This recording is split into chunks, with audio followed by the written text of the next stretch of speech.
Over and under. Start your recording, Sonny. Thank you. Yes, I just did. Over and under. 3, 4. I think. And we do have Robert Radigan online, but I don't see Joaquin Sanchez yet. You go under 4? Oh, there he is. Okay. I'm gonna beat you all at over. Did you say over? Okay. I have a feeling it's gonna be over. Justice Chavez, Joaquin Sanchez, and Robert Radigan are online. They're good. They're right. Let's call the meeting to order. Oh, so everybody, Prince, let me unmute everybody's mics. I got it. Stop. You got it.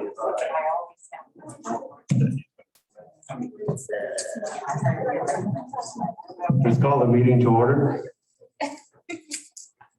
We will begin with a roll call of the Citizen Redistricting Committee. Ryan Gangelosi. Here. Lisa Curtis. Present. Robert Radigan. Present. Joaquin Sanchez. Present. Michael Sanchez. I'm here. And Christopher Salcedo. Here. Okay, to begin the meeting, I would like to invite Dr. Arvizu to provide a welcoming address. Thank you, Mr. Chairman. Can you hear me okay with this mask One on? moment. You can check it off. May I? Okay. Please feel free to. I'm gonna make sure that's. Let me do that. Yes, Just, you're good I think, as a matter of being able to understand me better would be better. I'm Dan Arvizu, Chancellor of New Mexico State University System, and I just want to say welcome. Primary purpose for me today is to welcome you onto our campus. Now, not the first time, apparently. So we appreciate all the work that you do. And we also want to welcome the public that's here to take part in this very important topic that you all are about. And I just wanted to commend the committee, Mr. Chairman. I've had a chance to look at your respective resumes, and this is really the brain trust of New Mexico. So we thank you for the work that you're taking on, the challenges that it represents, but also the important impact that it has both for our state and our nation. So we thank you for that. I know how difficult this is. And with many of these public meetings, we've been a party to several of these. We have one that we're the primary member of a work that we do for oil and gas. Primarily, I produce water from oil and gas. And I know they're having a conference over in the eastern part of the state this week. But wanted to just say what we know is that when you go get public opinion about things, a meeting can't be over not only until everything is said, but until everybody has said it. So just recognize that that's part of the process that we go through, really to make sure that we've listened, we've heard everything. And then you go on about the hard work of how to distill all that and do what's in the best interest of the state and the nation. So I just want to be one to say thank you for your public service. I know how sometimes that's not easily and sometimes not well recognized how much work it is and how much of your time, energy, and effort you put into it. So I just want to commend you for that. We thank you for coming to Las Cruces to have one of these listening and working sessions with us. And we know that we are a community down here that's very much focused on our regional economic development and a variety of things that go along with that. We have a partnership with the state and with the city that we feel very good about, we at New Mexico State. And I just want to make sure that you know that we are a member of the community and we value what you do here. And if we can be of service and help in any way, just let us know.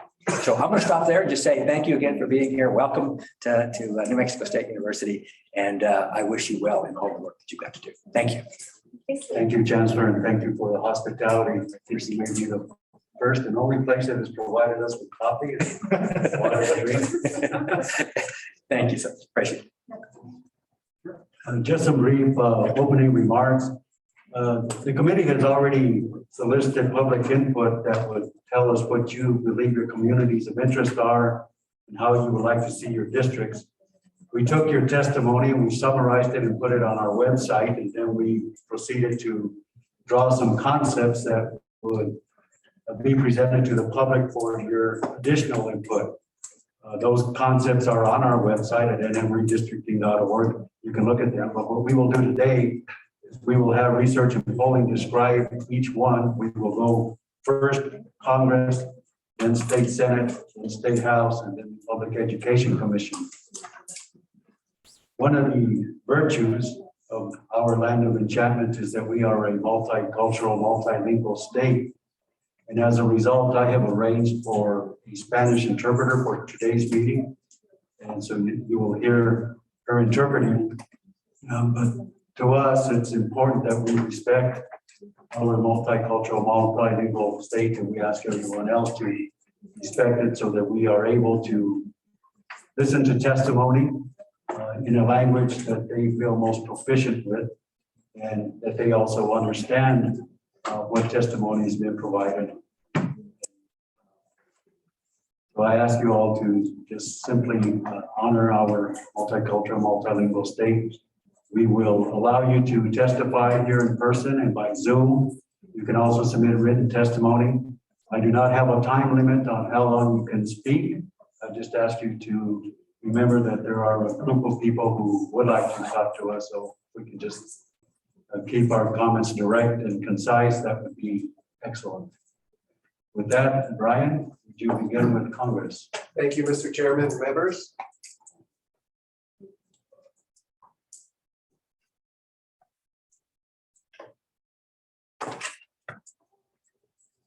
You have me as a panelist?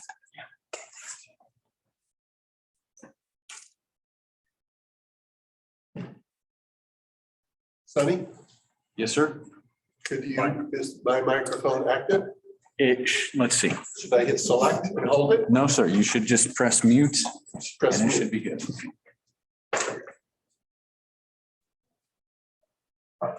Cool. Thank you, Mr. Chairman, members and members of the public.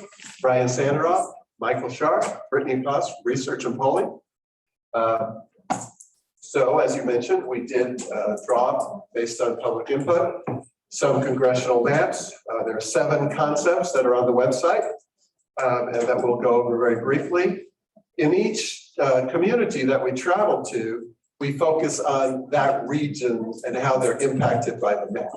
So here we are today in Las Cruces in southern New Mexico, so that'll be a primary focus, but of course we'll give perspective to the whole map.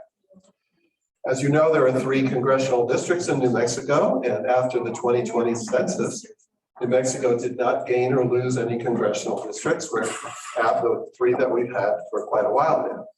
So the ideal population of a congressional district is about 705,000 people. Basically, you take the population of the state and you divide it by 3, and each district should have about that number of people. In all of the districts that we've drawn, for all of the concepts, the population deviation between those districts is 0.0%. In other words, they're awfully close to each other in terms of total population count. Currently, New Mexico is configured in terms of congressional districts into a northern-based district, an Albuquerque-based district, and a southern-based district. That's what we call status quo. And so if we look at the first 3 plans, we drew status quo-oriented plans for starters. And status quo basically meaning similar to what we have today after making some slight adjustments due to population shifts. So here we have the first status quo plan. Now, so there you see CD2, Southern New Mexico is a core. Cibola County is also in that district, has been for quite some time, is in this concept as well. Guadalupe and Tobacco counties are in the CD3 in this particular plan, which is a change. Currently, Tobacco and Guadalupe County are in your 2nd congressional district. So let's move on to the next concept, B. And again, from the perspective of southern New Mexico and CD2, you're not really seeing any dramatic shifts. Moving on to the next congressional district concept. Here, Guadalupe and Tobacco go back to see the 2nd congressional district where they are currently. But a core southern district, a core northern district, and an Albuquerque-based Torrance County district. Notice that Alamo which is in Socorro County, is Alamo Navajo Reservation. It is included within the Native Americans in the 3rd congressional district. Now, the next concept, concept D, is different. It has an Albuquerque Santa Fe district. And so Albuquerque and Santa Fe would be included in the first congressional district. It also includes the East Mountains between the two counties, Edgewood, Moriarty, and Santa Fe. But as a result of that, notice what happens to the second congressional district here today. Because it's the loss of Santa Fe, the east side counties, Union, Quay, are included in the second congressional district, as is Torrance County.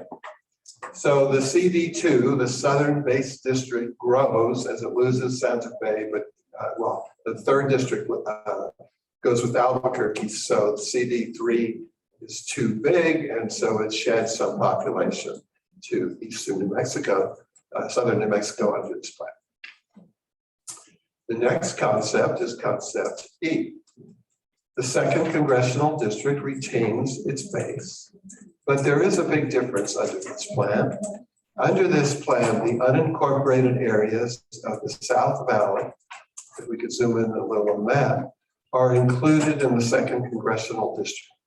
Now, when this CRC committee traveled around the state, there were many people who testified that they thought places like the South Valley of Albuquerque have more in common, the unincorporated parts, with, let's say, Berlin or Vegueta or Anthony than they do with Albuquerque. So we did take that into account in this plan. It is a way of including the unincorporated areas of the South Valley in the second congressional district, but without splitting Albuquerque, and the north retains its core. However, if the South Valley is included in the second congressional district, it becomes too populous. So it must lose something. And in this case, Lincoln County seems to be the best bet, moving from the southern district to the northern district in order to account for the additional population of the South Valley moving into the southern district. Concept F, an urban Albuquerque Rio Rancho district in the first congressional district.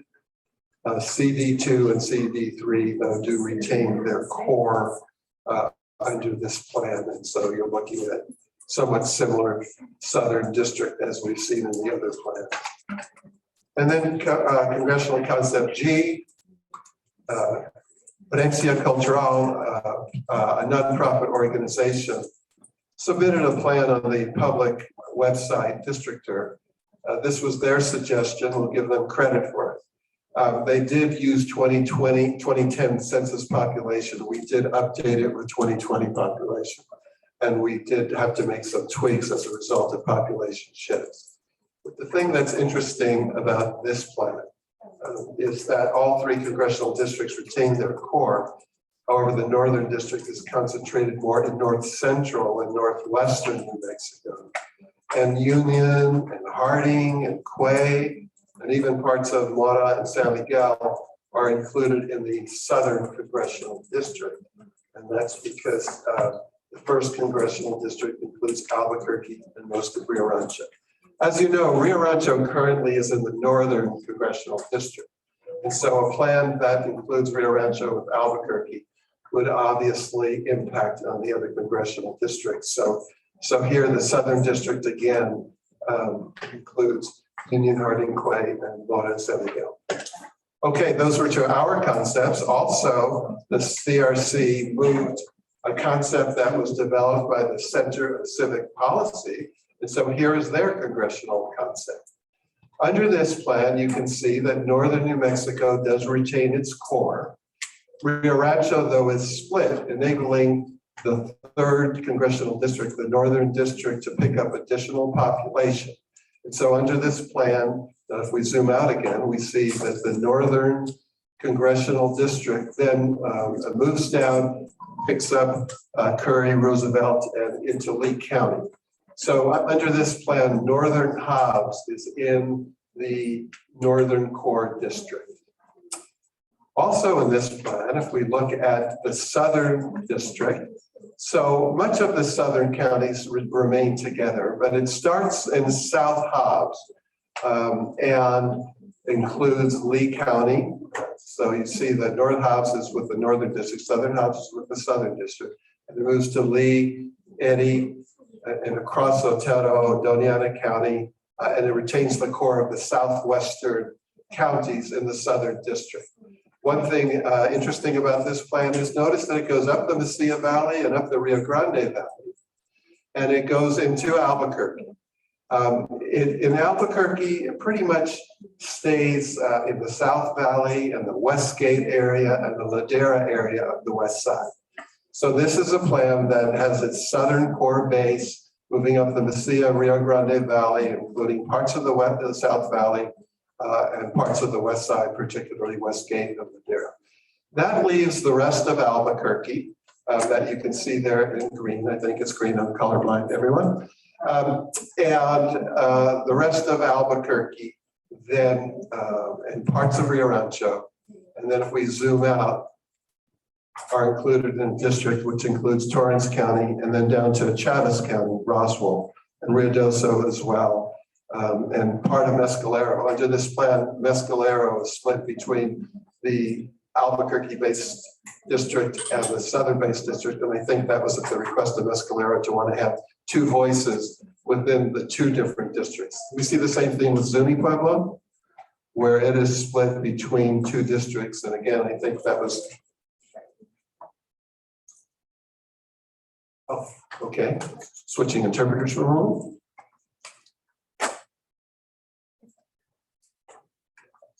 Just stop for a second. We're gonna move. Oh, just for a brief. Okay.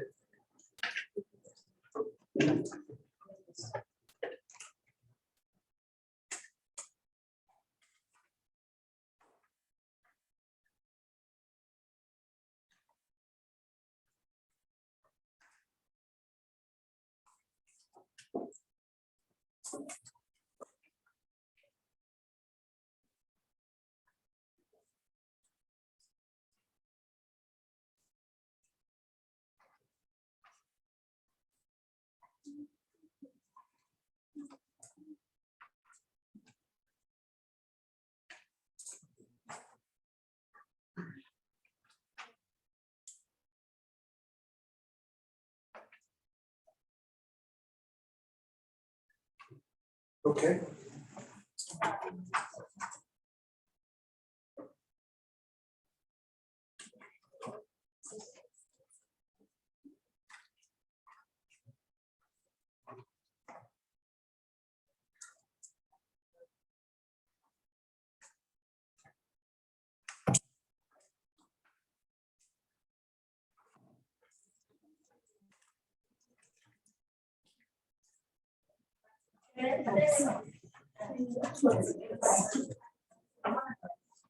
I'm wondering.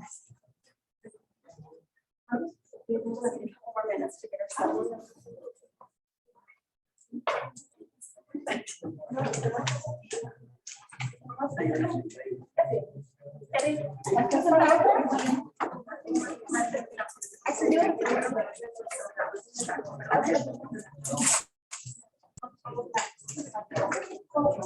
Everyone is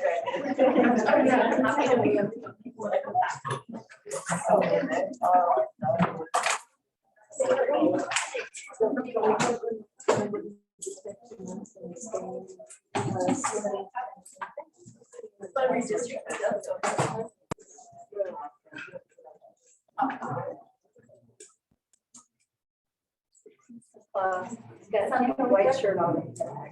We're good.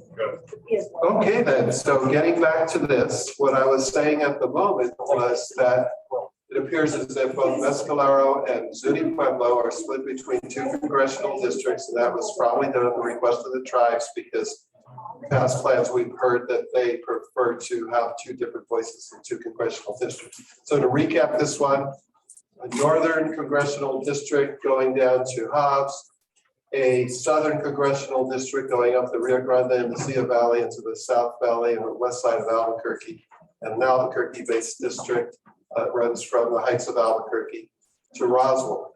The district, southern district, is 55.9% Hispanic. That was, I think, one of the objectives of the authors of this plan, to have a majority Hispanic district, and so that's accomplished at 55.9% adult voting is Hispanic. Thank you, Brian. Any questions from the committee? Public comment, Billy, Yes, sir. regarding congressional maps? Yes, sir. Our first speaker is Cassandra Perez.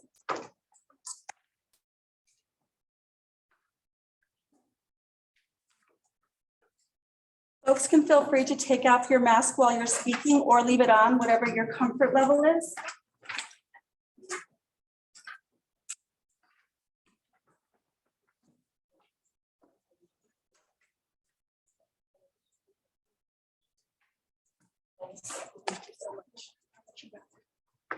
Okay. Hello, thank you so much for having us today and allowing for this public commentary. My name is Cassandra Perez. I live here in Las Cruces, New Mexico. I'm a registered voter here in Doña Ana County. I'm here to support the CCP People's Map, the last map that was talked about. As he was mentioning, it brings the Hispanic voting age population in CD2 up to 55.9%. I believe this is indispensable for our community members, our family members, to get voice, to get heard on our needs and our community needs, especially regarding immigration reform. I know it does look a little bit, very high up there, but it is, the people that live up there have the same needs as us. And that is why I'm here to support this map. Thank you so much. Thank you.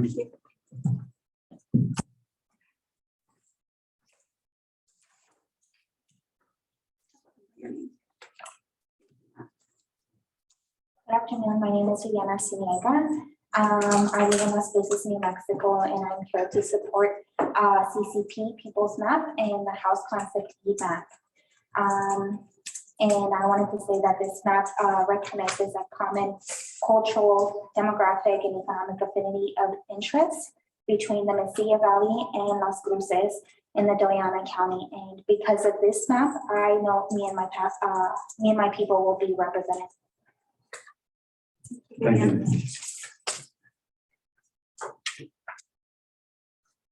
Next, we have Uriel Rosales.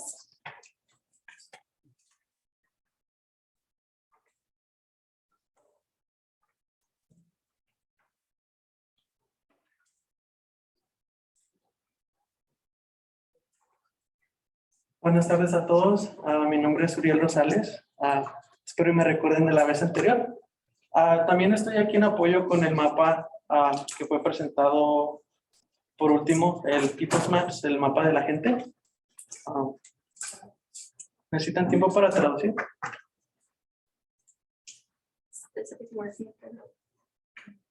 ¿Ya? Ok. Este mapa lo apoyo porque, como fue mencionado por mis compañeras, el porcentaje de población hispana aumenta. Eso significa que me siento más representado y para darle tiempo más a los demás, eso es todo. Gracias. Gracias.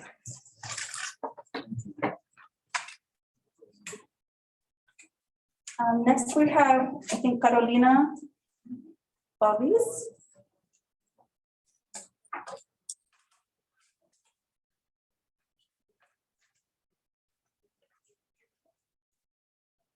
Carolina. Thank you. Okay.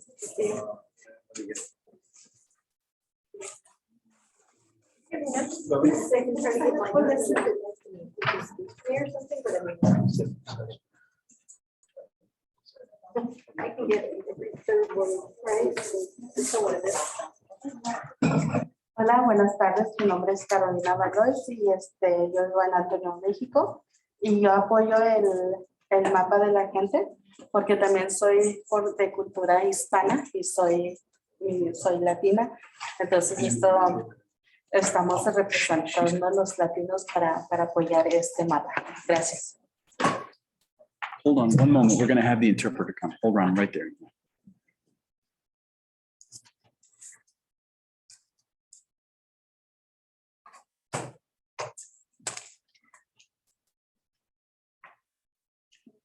Yeah.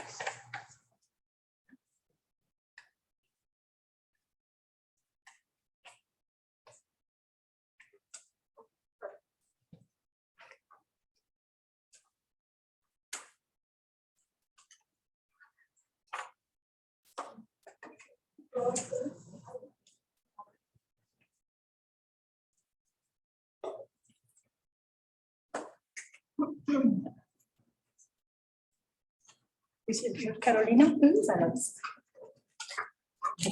Mi nombre es Carolina. Mi nombre es Carolina Valois y yo apoyo, vivo en Antonio, Nuevo México, y yo apoyo el mapa de la gente, que es el tipo SNAP, porque yo también soy hispana y necesitamos más gente en la comunidad hispana. Speak real close. Good afternoon. My name is Carolina Valois, and I'm here to support the map of the people. I am also Hispanic and Latin, and I'm here to support all the people and that map. Because we are all Hispanic. Thank you.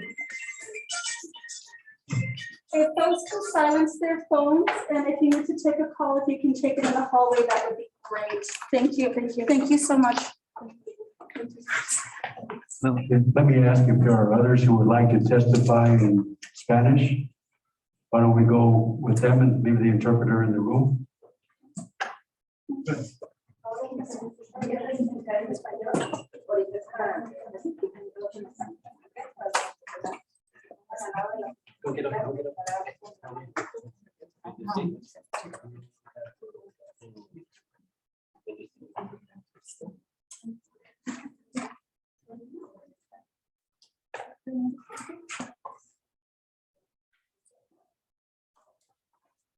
Next, we have Ramona Urbina. Hola, buenas tardes.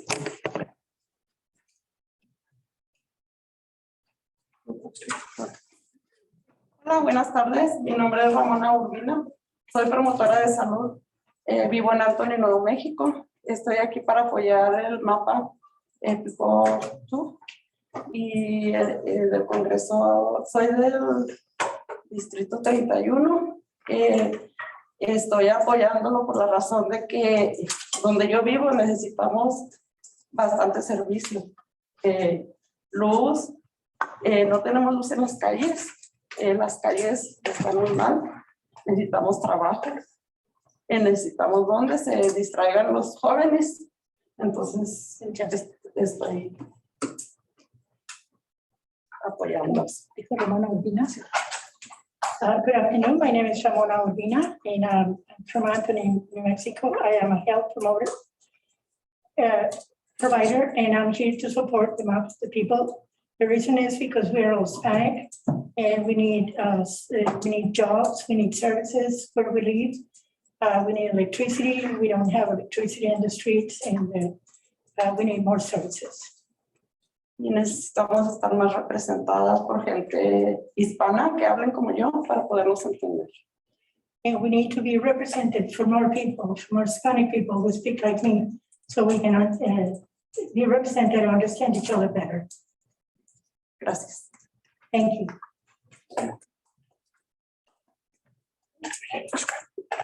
Feel free to applaud each other. Next. Who is there? Okay.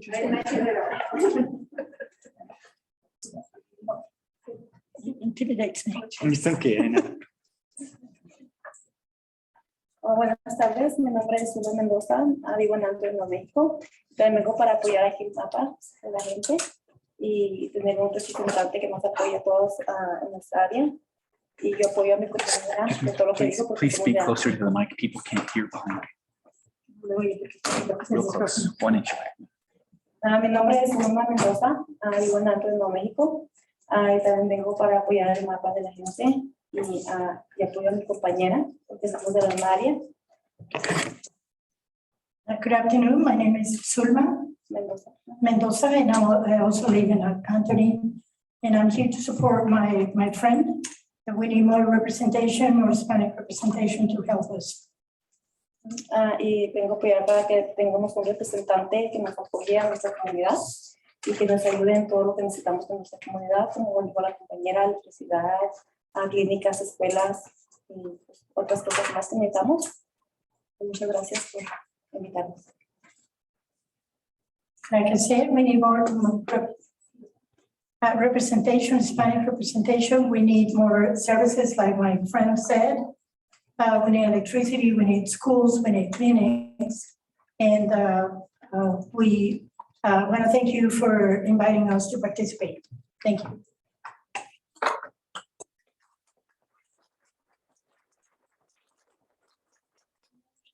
Hilda Quintana. Please instruct her to speak 1 inch away. Buenas tardes, mi nombre es Hilda. Tengo viviendo aquí en Las Cruces más de 30 años. La razón que estoy hoy pues me invitaron, ¿verdad?, a ser parte del equipo MAP. Y pues yo quiero apoyar este trabajo que están haciendo porque necesitamos representantes aquí en Las Cruces que podamos comunicarnos, que hablen nuestro idioma, que sean pro emigrantes, pro mujeres, pro trabajadoras. Muchas veces vienen.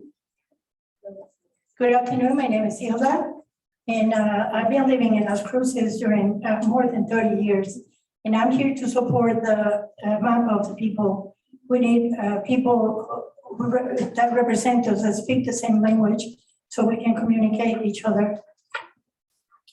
Sí, yo me dedico, por la mañana hago housekeeping, por la tarde soy promotora de salud, apoyé el censo 2020, estuve trabajando en la campaña de Trump y de Biden, registrando gente para votar.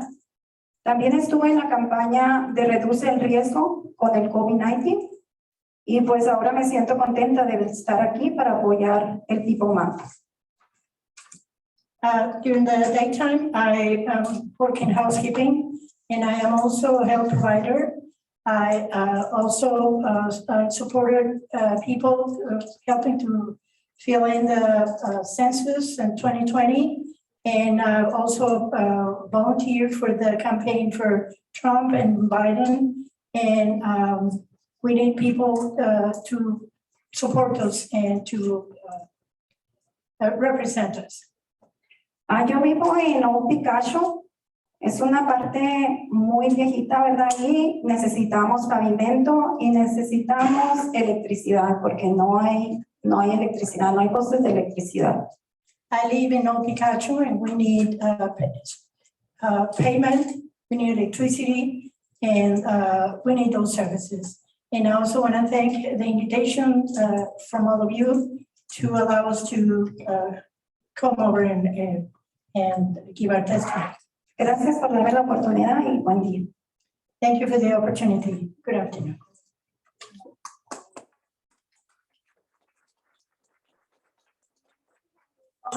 And she'll be speaking both in English and Spanish herself. Muy buenas tardes. Good afternoon. Mi nombre es Rosalba. My name is Rosalba, and I work in the area of healthcare. Yo trabajo en el área de salud pública. And in New Mexico, in the condado de, in the county of Doña Ana. And the United States is a first world country, ¿no? Los Estados Unidos es un país de primer mundo. Y sin embargo, explíquenme, ¿por qué en Chaparral? We are in a first world country, so somebody explain to me why in Chaparral we have income, a yearly income, the per capita gain is $15,700. The poverty level is the people, 42% of the people live below the poverty level. The population is, and for Hispanics, it's 43.9, so it's higher for Hispanics. 86% of the population are Spanish speakers. The air quality is very bad. And education, the people that graduated from high school is 57.7. Okay. Entonces, si somos un país de primer mundo, ¿por qué tenemos que por año las personas de Chaparral ganan $15,000? La pobreza está por 42%, 42.8% de la población vive abajo del nivel de pobreza.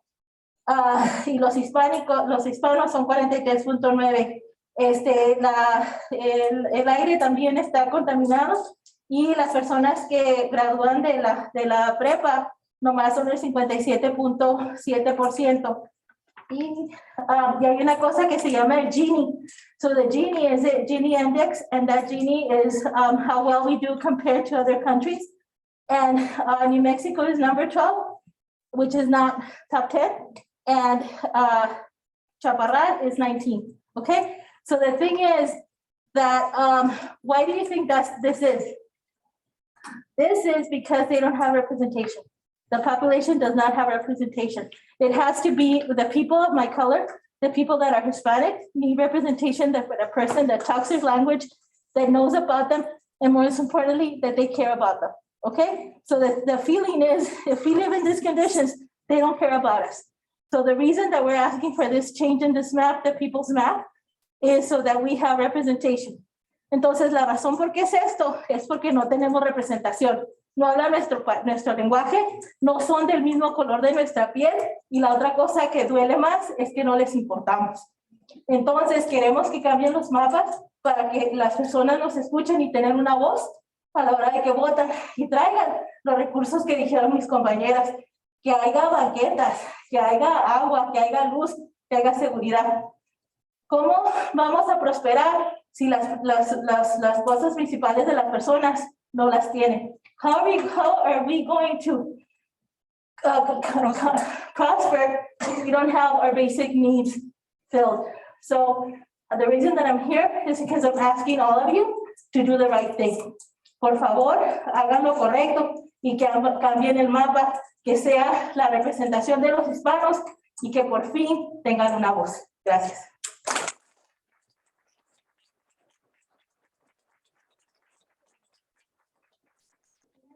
Ms. Yora Rios Lorenzana, and she'll be speaking in English and Spanish as well.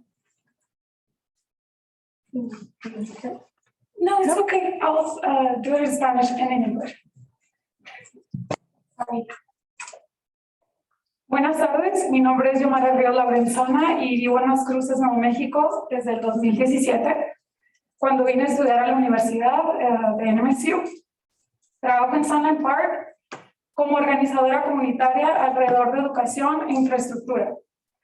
Yo apoyo el mapa de CCP, el mapa de la gente, People's Map, porque este mapa ofrece más equidad, en el que la mayoría de los ciudadanos seamos representados. El estar divididos, sin equidad, segregados, mal representados y más crea mucha división.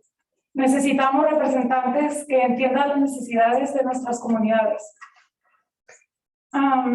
Después de trabajar internacionalmente en países como Guatemala, Nicaragua y México, podemos darnos cuenta que hay falta de necesidades básicas como agua, electricidad, pavimento para que las ambulancias lleguen, etc. Lamentablemente, eso también pasa en las colonias de Nuevo México, específicamente aquí en Doña Ana, que son 37. En eso trabajo yo, en representar a colonias que parecen ser tercermundistas en un país primermundista. Good afternoon, my name is Yomara Ríos Lorenzana, and I live in Las Cruces, New Mexico since 2017 when I moved here to go to college. I work in Sunland Park as a community organizer around education and infrastructure. I support the People's Map because this map offers more equity for the majority of the citizens. Being divided without equity, segregated and bad represented creates a lot of division. We need representatives that understand the necessities of all citizens and not just half of us. After working internationally in Guatemala, Mexico, and Nicaragua, I noticed that there's a lack of infrastructure or basic needs like water and electricity. But then we experienced that too in the colonias of Doña Ana County and around New Mexico, which is pretty sad because we call ourselves a first world country. Anyways, I support this map and thank you for listening to me.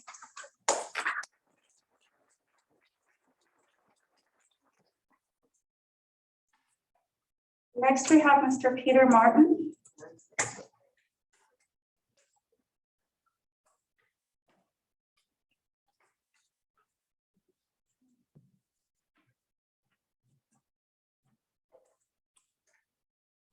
Hold it back. I just want to let him in.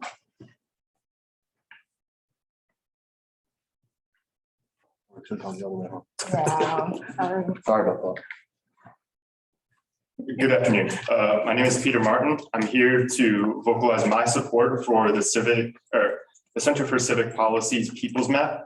I think that this map allows for a much more equitable distribution of representation within New Mexico among the myriad of issues and interests that are found throughout our state. Immigration is not just an issue of Southern New Mexico, nor is the oil industry in Eastern New Mexico.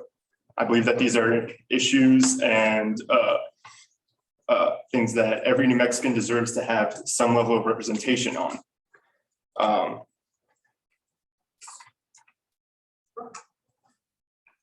Thank you.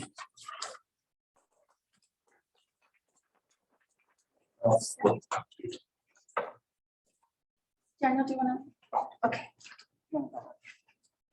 Hi, my name is Vanessa Porter. I support the CCP People's Choice Map and the Concept E. I believe that it'll help other minorities such as myself.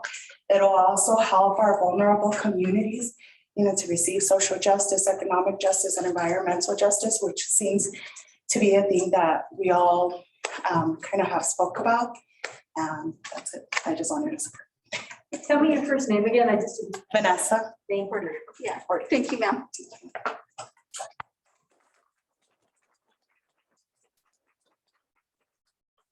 Next, we have Ms. Kimberly Mendoza.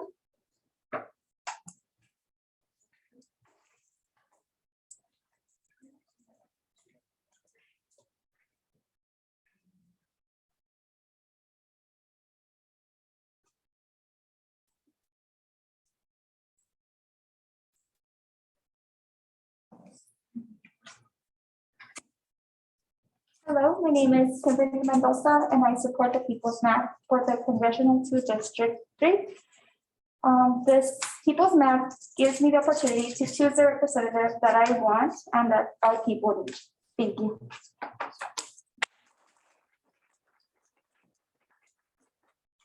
And then next we have Ms. Renee Beltran.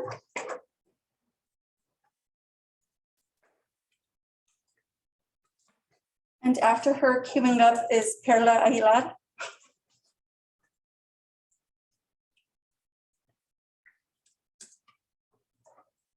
Good afternoon. My name is Renee Beltran, and thank you for hearing my comments. I'm here to speak in favor of the CCP People's Map for the Congressional District. First, to be completely honest, I do work for the Center for Civic Policy, CCP, but I'm here speaking in my role as a citizen. I've lived here in Southern New Mexico for over 25 years, and I've lived on the west side of Las Cruces in 3 different addresses throughout that time. It's given me the opportunity to be represented by different folks, even though I've lived within like a 5 to 7 mile radius. And I support this map because I feel that, given what I've told you, this map does a great job of joining together different folks in our region that bring together a common experience. I'm enthusiastic about this map because there have been times when I felt disenfranchised from my representation, perhaps not even seeing my representatives. And then there's been times when I felt like I've been well represented. And I want everyone to have that capacity to be able to reach out to their leaders, to know that their leaders understand the issues of their community, and even to have the opportunity for their leaders to look like them. I've had that opportunity. I've been represented by white folks most often, even though my community more often reflects a brown, Black, Indigenous reality, as do my children who have mixed ethnicity, and I want them to have that opportunity as well. I'm also in favor of this map because it keeps our regions together in a way that lets us share our experiences. The folks of Southern New Mexico are familiar with extractive industries and being treated as if they are extractive commodities. And I would like for us to get to speak to that and react to that together. I think that's everything, folks. Thank you for this opportunity. Thank you.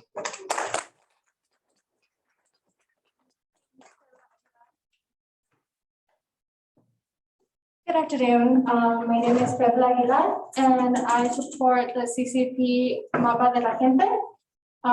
So I am originally from this area. I came here to Las Cruces to New Mexico State University. And from there on, I came here with the mindset as a first generation college student to graduate and take part in my community. And that's when I came on behalf of other organizations to do volunteer work, where I would talk with minority groups and try to see how I can help them. And it came very hard to me to see that a lot of the people here are below poverty level lines. And we do not have the proper amount of benefits for them all the time because of where they come or how old they are or any other of the requirements are in when applying for public benefits. And so with this map, it is not just a representation of their voices, but also economically, because we see that in the maps that we currently have, there isn't a proper equal representation from the South and the North. So hopefully if this map is passed on, we will have that representation where we cannot just stand there and let our voices, but also have the economic help with us. Thank you. Thank you. Ms. Daisy Maldonado.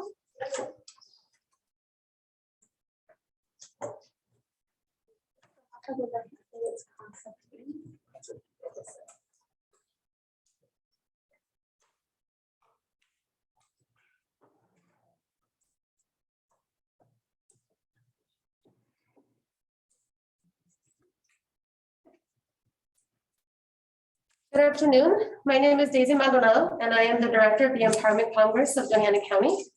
I have lived and worked in Doña Ana County for the last 18 years, and have been with Empowerment Congress since early 2018. Empowerment Congress is a social change organization working with Colonia communities within the county. We work with the residents so that they can exercise their agency and transform their communities into equitable, healthy, resourced places to live, work, play, and thrive. Since living and working in Doña Ana County, myself and my organization, Empowerment Congress, has observed within the Colonia communities a dire need for infrastructure. And I want to emphasize the word dire, and I'll say dire again. And this includes communities needing paved roads, sidewalks, streetlights, sewage connection, grocery stores, community centers, clinics, and safe, affordable housing. Community members, residents living within the Colonia communities deserve better. They deserve better from our representatives all over the state. And the solution is CCP's People's Map, El Mapa de la Gente. And why would this be the perfect solution for the colonias? Is because it would provide racial, ethnic justice with an equitable lens. And a colleague of ours just spoke about the differentiation between the North and the South of New Mexico, and is most seen with this situation. The Colonia communities, by and large, as I've stated already, are marginalized and disenfranchised people that lack basic living conditions that the state definitely needs to provide them. And they can have access to that if within the Congressional District 2, that representative actually represented the people themselves. And so I am supportive of that also because it would create a holistic economic development framework. Again, I'm speaking in support of CCP's People's Map, El Mapa de la Gente, because it would actually serve the communities in most need here in Southern New Mexico. Thank you. Thank you. Is Maria Ciara?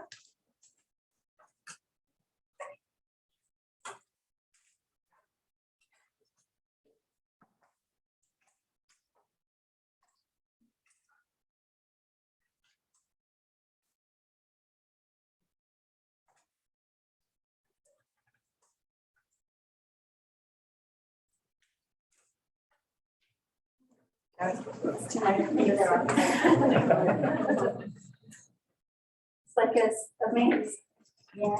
I thought it was coming through a maze. Sorry. Thank you, ma'am. Thank you. Good afternoon, everybody. My name is Maria Burciaga, and I come from Silent Park, New Mexico, all the way where most of New Mexico ends. So you should see the challenges we're facing day by day. We're lacking a lot of stuff there. We don't have like a grocery store, like what is it, a Walmart. We have to go to El Paso if we want a Walmart. If it has to be from New Mexico, we have to come all that way to Las Cruces. So it's a huge difference. We have a lot of barriers there and challenges. Like I told you, we don't have lights. Where I live in an opera. That's a land, even though we're in Silent Park, I feel like we're forgotten. Because we're lacking a lot of things in our community. We don't have access to a hospital. If we want to go to a hospital, we have to go to El Paso. So there's a lot of challenges that we're facing in our community, and that's why I'm forward to the map for the CCP of map of the city of the La Gente. I'm sorry, because I believe that this would make a lot of a huge difference for us, because we're mainly Hispanics, and we need people that represent us, and that we know, and that we can have a friendly conversation with them. Because to us, I don't see them that often. I don't see how they're representing us. I'm a Chicana, a Hispana, or a Latina, and we're there. And I've been living in Silent Park since I was in 1982. I've been living there, and I think that we deserve more than just one representative, because we need a lot of things. We even need jobs over there. And we have to travel to El Paso, or we can go to a factory and something, and we need education for our kids. So if somebody is willing to help us and do a map, yes, do a map that will include us and represent us more, it would be a great help, because we're struggling a lot with just the services, the representation that we need for our people, for our communities. And like I told you, we're lacking a lot of things, lights, infrastructure, our water is not that great. So we need more representation from people so they can go and help us and represent us and speak our language, especially speak our languages, because we need people that understand what we're going through and have a feeling. Thank you.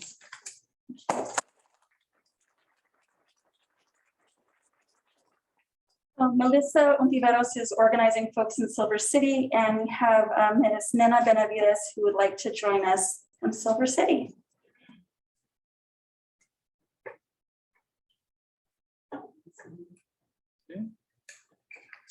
While Sunny is getting them on, if there's anybody else who had wanted to talk about congressional maps, but I didn't get you on my list, can I meet you over here to make sure that we give you a chance as well?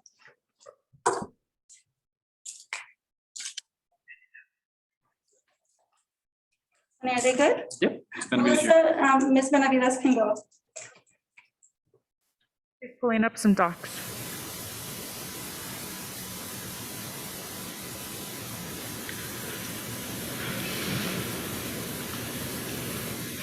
Good afternoon. My name is Nena Benavides.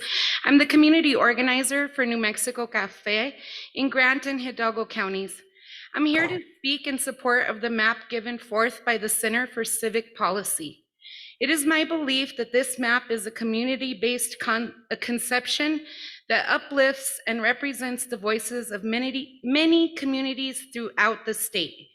The the Center for Civic Policy map has been continuously improved through a process of over 50 community conversations over the past 6 weeks. The people have spoken, and our coalition of organizations from throughout New Mexico has listened with community with the common goal of fair representation for all communities. The 2020 census informs us that nearly half of New Mexico's population is Hispanic Latino, ranking it first among all 50 states. Accordingly, it becomes increasingly difficult to justify New Mexico not having at least one of its 3 congressional districts with a strong Hispanic majority. Since the creation of Southern New Mexico's congressional district over half a century ago, only 1 of 26 elections has been won by a Hispanic candidate. This is not for want of trying. A Hispanic major party candidate was the losing candidate in 8 of the last 15 congressional elections in CD2. This map brings the Hispanic voting age population in CD2 up to 55.9%. The People's Map for House Concept E isn't just about CD2, it's about all of New Mexico. It recognizes a common cultural, demographic, and economic affinity of interests. It protects minority voting rights in specific communities of color and has no retrogression for Hispanic, Native American, or minority voting strength. This map preserves the communities of interest, respects geographic boundaries, and provides compactness and continuity. The People's Map for House Concept E, brought forth by the CCP, is not just about representation. It's about building a thriving agenda for the whole New Mexico. I strongly urge your support for this map, and I thank you for your time.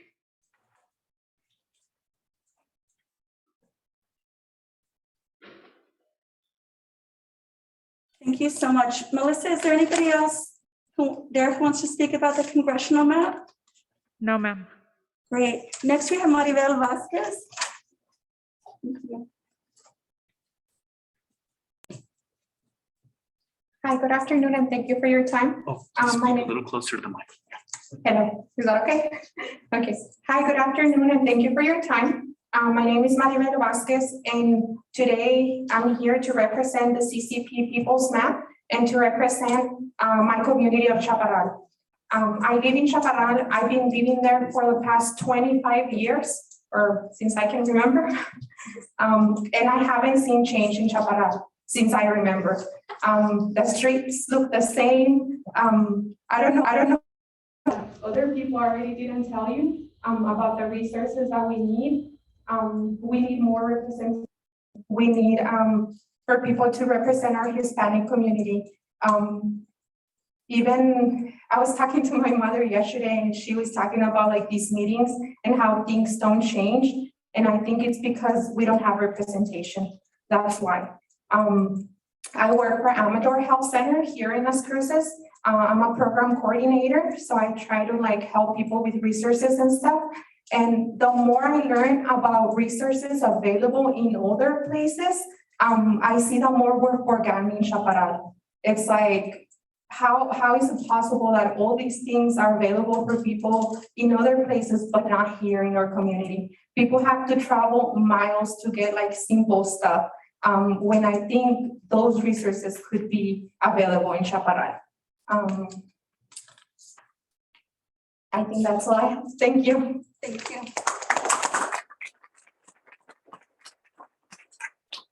And then next we have Ms. Johanna Bencomo.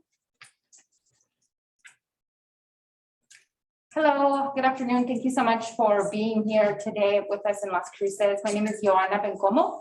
I'm the Executive Director of New Mexico Café Comunidades en Acción y de Fe. We are an immigrant rights, worker rights, anti-poverty organization organizing with historically excluded people in Doña Ana County, Luna County, Hidalgo County, and Grant County. And I have to tell you that the People's Power Map is really exciting our communities across Southern New Mexico because they finally feel like this is something that they can feel seen with.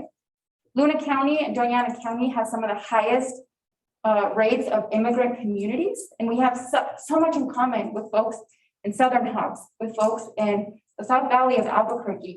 And these communities of interest have historically and purposely been separated. The right thing to do moving forward for you is supporting a map that ensures communities of interest are kept together and are fairly represented moving forward. So thank you. We hope that you support the People's Power Map. Thank you.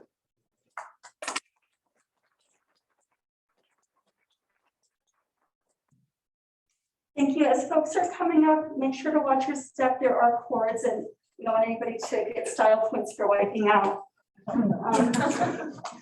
Joining us also today, even though she didn't want to be put on the spot, but at least to say hello, is former Representative Mary Helen Garcia, who actually chaired this committee 10 years ago. So let's give her a round of applause.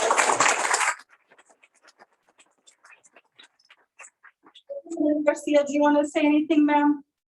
You don't have to. I'm not trying to put you on the spot, but. Not at this time, but I represented my position for 19 years. I represented my position for 19 years, and I did represent Sunland Park and all that area, the southern part of the county. So it was a challenge, but it was worth it. And it's interesting that I would be here 10 years later on the redistricting. Thank you. Thank you, ma'am. I think that concludes people who wanted to make comments about the congressional maps. Thank you. Ryan, State Senate.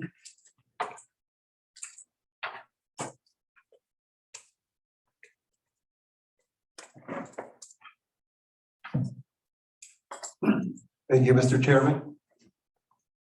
Okay, so we also like to show some Senate concepts. We'll quickly go through them for the region. So first, we of course here in Doñana County, so we'll focus mostly on that, but would like to mention Senate District 34 first.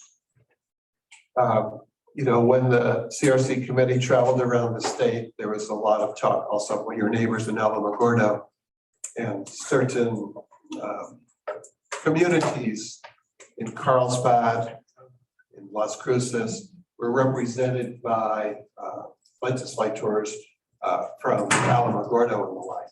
And so within this Senate plan, it's worth noting that Senate District 34 is mostly contained within Otero County. So Alamogordo is not split. There was a lot of testimony about Otero County communities were included in communities such as Carlsbad. And so under this plan, your neighbors in Alamogordo can represent a candidate of their choice and not splitting the communities. So in this particular plan, let's talk about Chaparral, since we've heard a lot about it. Currently, Chaparral, and you're not looking at the current map now, but currently Chaparral is divided between two Senate districts. Under all of our concepts, Chaparral is not divided. The black line is how it used to be that Michael just put up. The black line is how it used to be. See how Chaparral was split. And so some of the folks in Chaparral were in a district that included Alamogordo and Carlsbad. And so we heard from folks from Chaparral in the last sessions about, please don't split our community. In all of the concepts, Chaparral is combined, and in all of our concepts, Chaparral moves toward Anthony and not to Alamogordo. So Chaparral in this particular case, as said, is included in a district with Anthony. And the district heads up the Mesilla Valley and includes the farming communities like Fado and the Mesa. So it's 31 going up all of Chaparral, both on the Otero side and the Doñana side, and up the valley, as you can see there. So that leaves Sunland Park, and under every Senate district has about 50,000 people. So if you take the population of Doñana, which is about 220,000 people, that means that Doñana has enough population for 4 state senators with 20,000 people left over. And so no matter what plan you look at, there's always going to be some district sharing population with some other county, just because each district has to have about the same population. I just wanted to make that comment. I should have said that at the very beginning. So in this case, Sunland Park and Santa Teresa are included in a Luna County district, including the border town of Columbus and Deming, bringing together common issues, underserved populations, high immigrant populations, as we heard from the prior speaker. It is possible to put Chaparral, Anthony, and Sunland Park in the same district. One of the things you should think about is that what you want? And that's a perfectly valid plan. Other people say, no, let's have two voices. Let's have a lot of clout in two different Senate districts, and that's a matter of opinion. We show it both ways. So in this particular case, it's this way, with 35 including, as you saw, Sunland Park, Santa Teresa included, with strong immigrant communities in Luna County. Senate District 38 and 37 in the city of Las Cruces are bordered by I-25. I-25 is a big border, as you know, east-west Las Cruces, and we tend to stick to the interstates where we can. Highway 70, Interstate 10, Interstate 25 is a good boundary. Most people want compact districts where there's an identifiable boundary line so people know which district they happen to live in. Senate District 38 includes part of the university area, Mesilla, and is west of I-25. Senate District 36 includes the northern portion of the city of Las Cruces and the farming communities north of Las Cruces, including Hatch. People complain that Hatch used to be split into many districts. Here, the farming communities are unified. Senate 28. So you are part of a region of southwestern New Mexico. And look how many people it takes in Senate 28 to find 50,000 people. And so you're seeing Lordsburg, Silver City, Truther. So if you start in the corner in Lordsburg and start moving up to find 50,000 people, Lordsburg, Silver City, TRC, Reserve, Magdalena are all in that particular district. Now, if we could just put the county boundaries up for a moment, we're going to overlay the county boundaries. When Luna goes into Doñana, look what happens with the county boundaries. The county's boundaries are honored throughout that map for the most part, which is a very hard thing to do, but they are there. I think there are most of the counties in southwest New Mexico are not split between Senate districts. Now, Chaparral is because we unified Chaparral on both sides of the county. So that's this concept. The next concept, concept B, we do include in Senate District 31, Chaparral, Sunland Park, and Anthony in the same Senate district. So that would unify a lot of the colonial communities in one district as compared to being in two districts and having two voices. Again, it's a matter of opinion as to what might be best. Senate District 38, the university area, most of Mesilla is bordered by Amador in the city of Las Cruces, and it includes the farming communities in the Mesilla Valley, Mesquite, Vado, La Mesa as examples in Senate District 38. Senate 36 is pretty much Las Cruces north of Amador. Senate 37 is Las Cruces communities east of I-25. Again, I-25 being a good border between west and east Las Cruces. Let's look at Senate 35 here. Remember how we talked about some district has to come into Las Cruces because you've got too many people for 4 senators. So in this case, you're seeing that Socorro, the town of Socorro, Catron, northern Grand County, Seattle County, and into the farming communities of northern Doñana County, staying north of I-70 or Highway 70 in the city of Las Cruces. So, you know, driving in from Albuquerque today is just so clear. It's so amazing to see all the farming communities and all the irrigation going on throughout Sierra County, Socorro County, right into northern Doñana County. So in this particular plan, the farming communities are combined as they go from 35 into Doñana County. Senate District 28, because it doesn't have Luna County, it's not quite as vast. Lordsburg, Silver City, and Luna County. That's that concept. And then the last concept C, Senate 31, Chaparral, Anthony, up the Mesilla Valley, including the farming communities, bottom is La Mesa. Senate 37, Las Cruces communities east of I-25. Senate District 38, in this case, the university area, Mesilla concluded with Sunland Park. So again, Sunland Park has two voices going up the valley and into Las Cruces. Senate District 36, northern part of Las Cruces, west of I-25. And then Senate 35. Again, the vastness of 50,000 people, Socorro, Catron, northern Grand County, Sierra County, Hatch Valley, again, unifying the farming communities down the Mesilla Valley and into Las Cruces, staying north of I-70. And finally, the last district is Senate 28, which is Lordsburg, Silver City, and Luna counties for the most part.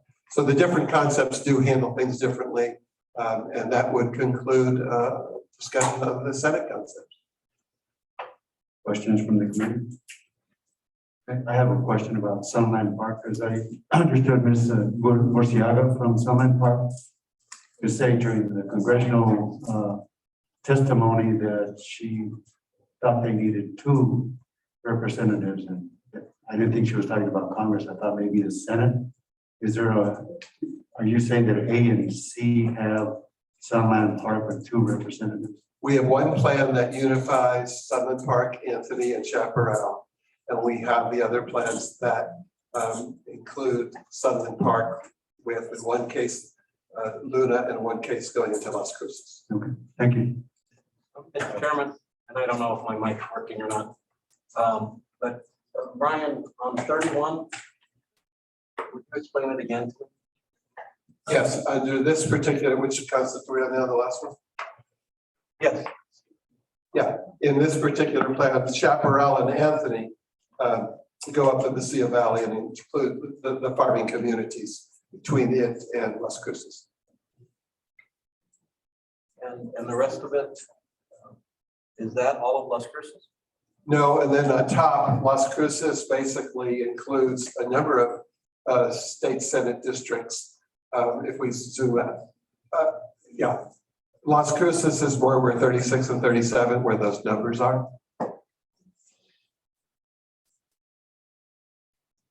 So 37 is covering the East Mesa, the east of I-25 communities in Las Cruces. 36 is on the other side of the interstate. But Chaparral and Sunland are in this? In this particular plan, Chaparral and Anthony are combined and go up the valley. All right, thank you, Mr. Chairman. Let's go to public comment. If anybody's on Zoom, why don't we go there first? Yes, Justice Chavez, we have one person on Zoom, Julie Rodosovich. Julie, I've allowed you to talk. Thank you. Justice Chavez and members of the Citizens Redistricting Committee, these comments are regarding actually the congressional district maps, not the Senate maps that were just presented. So I attended the CRC meeting at the Hispanic Cultural Center in Albuquerque on Friday. I also attended via Zoom this past Saturday's CRC meeting in Las Vegas. So in both cases, new congressional maps were adopted as concept maps, the map of the people and the Acequia map. So my question is, will the same consideration be given to the All Pueblo Council of Governors map prior to this Saturday's meeting at the Indian Pueblo Cultural Center? It seems important that the public can comment directly on the map provided by the All Pueblo Council of Governors prior to the October 7th meeting at the Indian Pueblo Cultural Center. Public is commenting at meetings on the 2 other maps now. And then finally, is there any way these 3 maps can be overlaid with one another to see how closely they match or align? I know committee member Lisa Curtis mentioned her desire for this at the meeting at the Hispanic Cultural Center in Albuquerque, but I haven't seen them yet. Thank you. Is overlaying possible? I might defer this question to Michael. I'll take a shot. In district areas, that might be hard, but it would have to be done in aptitude, which is not a public site. You know, I think it's, you can do it on paper, try to print some PDFs, or try to find some other solution that people can get access online. Okay, thank you. And regarding the Pueblo congressional maps, I know they are working with the Navajo Nation. I understand that they are in meetings today and tomorrow, and so because there's likely going to be changes, we're going to hold off on that.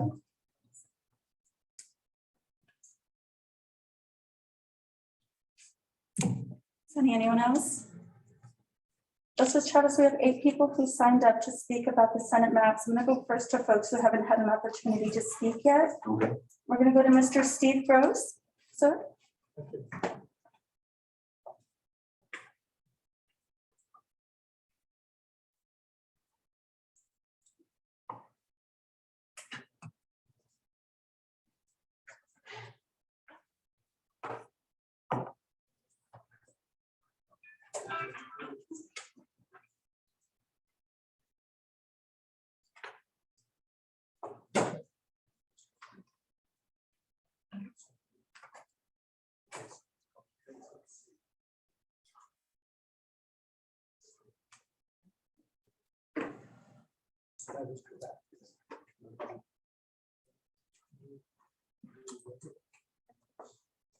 If you have a map that you want pulled up also when you're speaking, just let us know and we'll do that. That's what Mr. Gross is doing right now. It's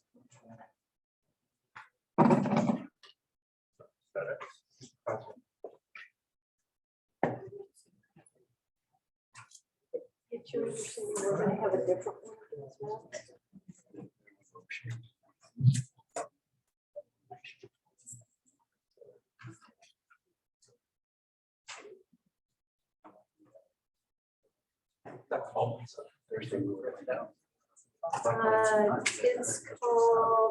Pueblo Consensus Congressional Map. Yeah, they're hard. Mr. Gross, do you want us to give you a few minutes and call the next person or go back there? Go ahead. Okay. We'll have Ms. Trina Witter. You guys, oh, yes, we were waiting after all. All right. Then next we have Guriel Rosales. Guriel, did you want to speak about the Senate maps as well, sir? And should we grab the interpreter? No, you're okay.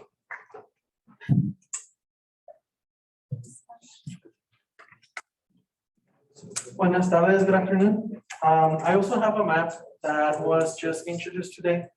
It's called the Senate Southwest Concept, Salem Park in Chaparral. Sorry. A lot of mosquitoes there. Can we pull it up? Oh, sorry. That's okay. We're trying to help. No worries. The name of the map that was just introduced today is called Senate Southwest Concept, Salem Park in Chaparral.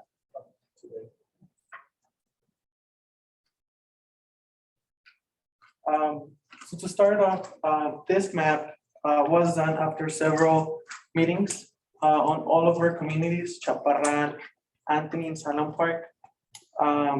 So this map is the ideal map that our communities want and need.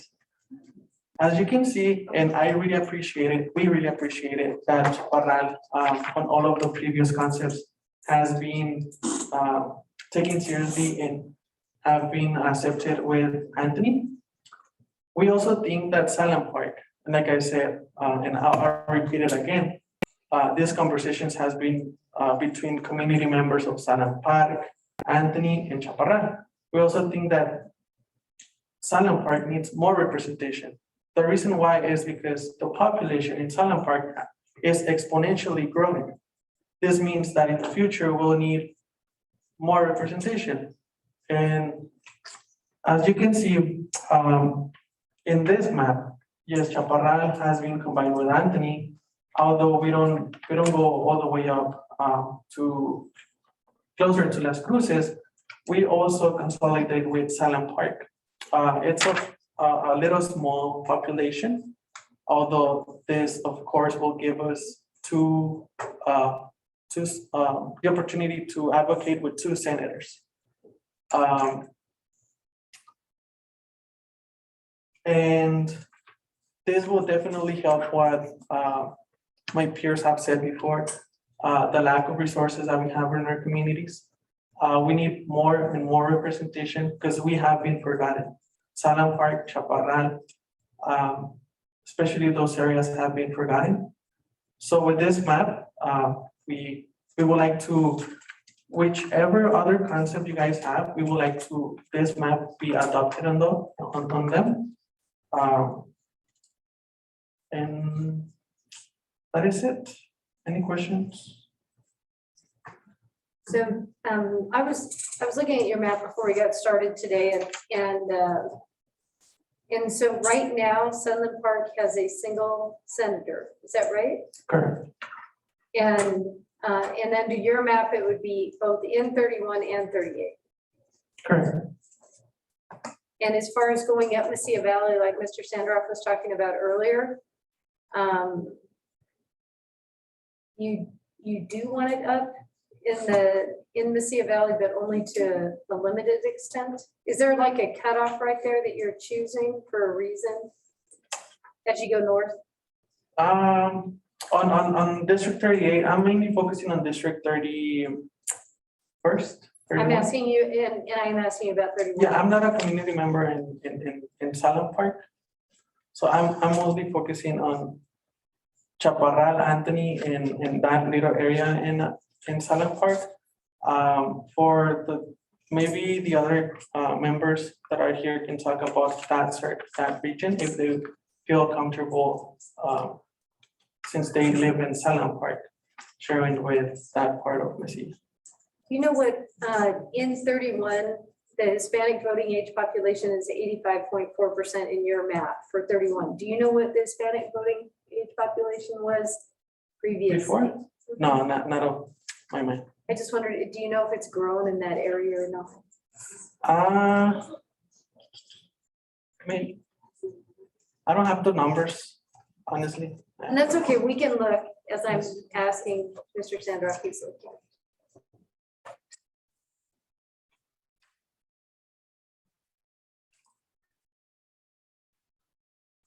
Any other questions? Thank you. No, thank you very much. I think I could answer one of your two questions. Okay. Which is, Senate District 31, at the existing districts at the time of the census, 2010, had a Hispanic voting age population of 76%. Using existing districts and 2020 census population, it's now 79% in Senate 31. Thank you. Mr. Gross? Straight up. Straight up. Good afternoon. I'm Dr. Gross. I've lived in the community for approximately 37 years. So I really see myself here as having worked in Las Cruces and living west of the Rio Grande, as we identify that portion as all of Las Cruces, Mesilla Valley. And currently we feel quite disconnected where we are, as we are grouped with other areas in, let's see, in 35 where we are currently. So as best as I can tell, it appears that we would be included in 36, which would give us some community activity in common there, if I'm correct on that. I'm having a little bit of trouble with the maps because we don't have enough identification on streets and so forth. If we had a Google overlay or something like that, if that's possible, maybe in the future, I think it would really help us out quite a bit. But my point is that anything that will include those of us which are in the joint farming and residential area west of the Rio Grande, that's between Picacho and all the way down to close to where Fair Acres, the south leg, turns in as it crosses the river and becomes Calle del Norte. So that would be helpful to us. And it appears that that would coincide, if I'm correct, with map C. And as one added feature, I think all of us in that area in the Mesilla Valley look forward to inclusive representation of the Hispanic community. Thank you. Your questions? Thank you.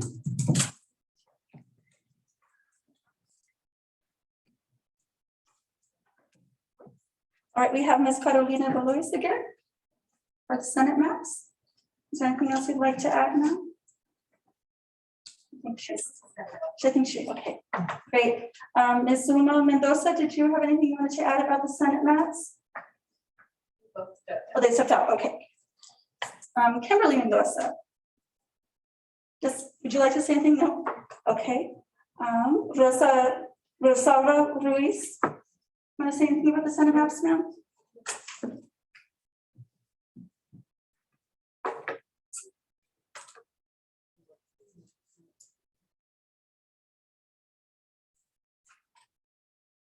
Thank you. Hello again. Otra vez aquí de nuevo. Lo único que quiero agregar en esta parte es que yo he tenido experiencia trabajando a lo largo de la frontera México-Estados Unidos. Entonces, las ciudades que están en la frontera son más comunes entre sí a lo largo de la frontera que cuando las comparas con el mismo estado. What I was saying is that I have experience working along the whole U.S.-Mexico border. So, border cities have more in common with other border cities than compared to their own state. So that is why this is so important and why we're asking that it would be the border cities. Because yes, you're going to have more the colonias that are in the border, because you're going to have what we spoke about before, representation, it's going to be more equitable. But the thing is that they're going to be in the border where they have more things that are common. ¿Sí? Entonces, que es lo mismo que estamos alegando o que estamos discutiendo de equidad y todo eso. Pero aparte de eso, es que colonias en la frontera van a tener más cosas en común que el propio estado. Gracias.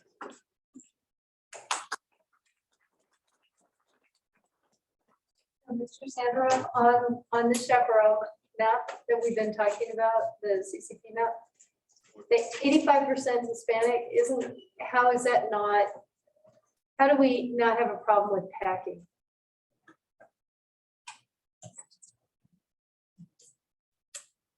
Well, the population of that area is about 80% Hispanic, so you can argue it both ways. You can say, I'm keeping together my communities of interest that happen to be about 80% Hispanic, and I want to keep them intact. But one could make a strong argument, and we sort of heard it, that you could also split Sunland Park or include Sunland Park perhaps further north into Las Cruces or to Luna and reduce that percent Hispanic. Packing is particularly something when you really go out of your way to put together lots of communities that have nothing in common.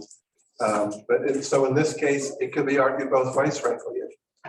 It is a very high percent Hispanic for that district. If they were to divide Sunland Park from Anthony and Chaparral, you could probably create some higher percentage Hispanic districts and not put so much into one. But I think we've heard it argued both ways.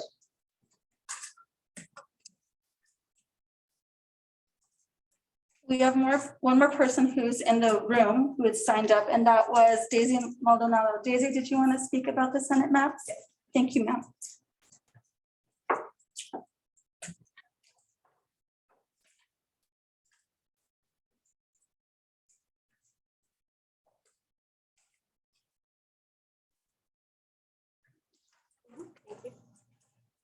Good afternoon again.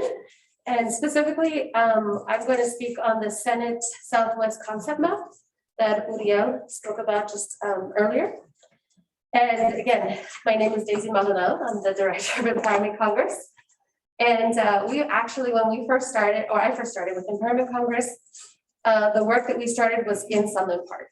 And so I can speak very clearly about the situation for the residents there. And really why it actually would be a great idea, I believe, for the people to be able to have 2 representatives is because, as Uriel said, the population is growing exponentially. And that is absolutely 100% the truth. Since we've been there, we have seen subdivisions go up, probably every 6 months, and they are continuing to grow. Also, the city of Sunland Park is closely neighbored to Santa Teresa, and they're both federally designated colonias.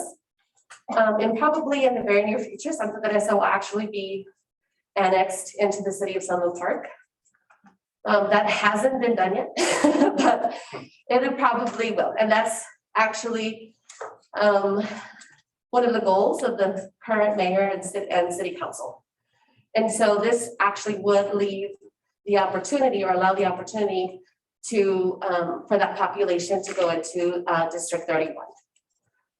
And then the reason for 38 looking the way it looks and going up into Las Cruces is, again, it's communities of interest.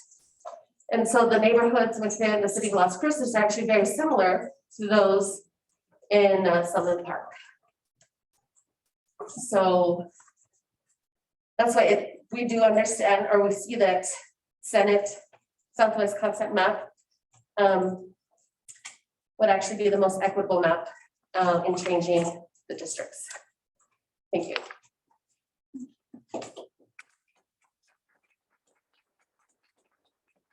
Next, we have Mr. Matthew Reynolds, who's joining us in Silver City, or from Silver City.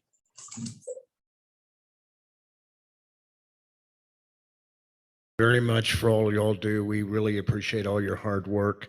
I just wanted to say that when you look at District 28, you really don't want, bring that back up. Do you remember which concept it was, sir, where you wanted to talk more about districts? Well, I actually just wanted to say that, see that's an A, and that's a killer. It really is. If anyone has ever gone out in the state and tried to politic, it's a killer. When you look at the psychographic, demographic, it's just too big and too diverse. When you go to B and C, there you go. B and C are wonderful, and we can live with that because of the psychographic, demographic, that. And I just wanted to say thank you all for what you're doing and to look at those type of things. Thank you. And then online, we have Ms. Miguel Escobedo.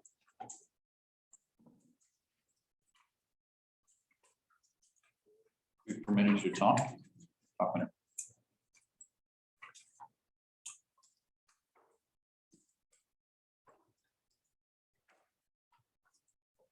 Mr. Escobedo, you have the floor, sir.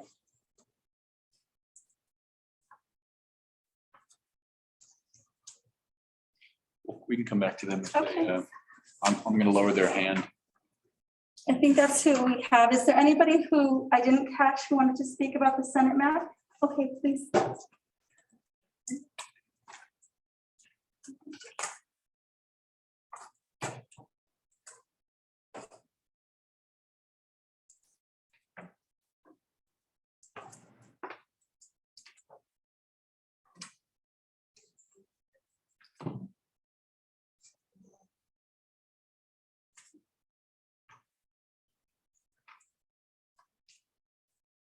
Good afternoon. My name is Maria Murciaga, and I'm from Sunland Park, New Mexico. I'm a community health worker.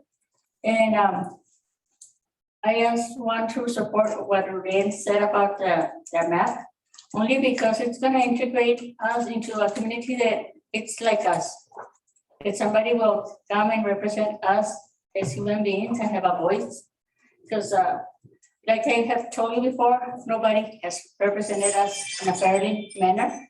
So we need that kind of representation from people that care and know the community.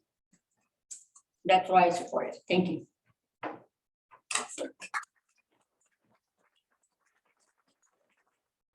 Honey, is Mr. Escobedo? Okay. Anyone else? Yes, ma'am.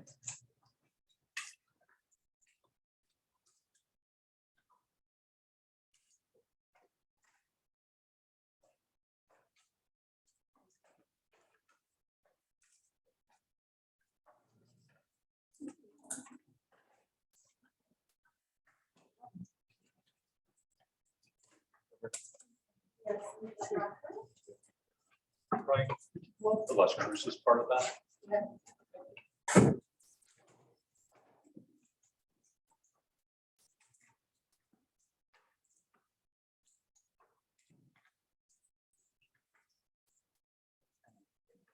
Feel free to.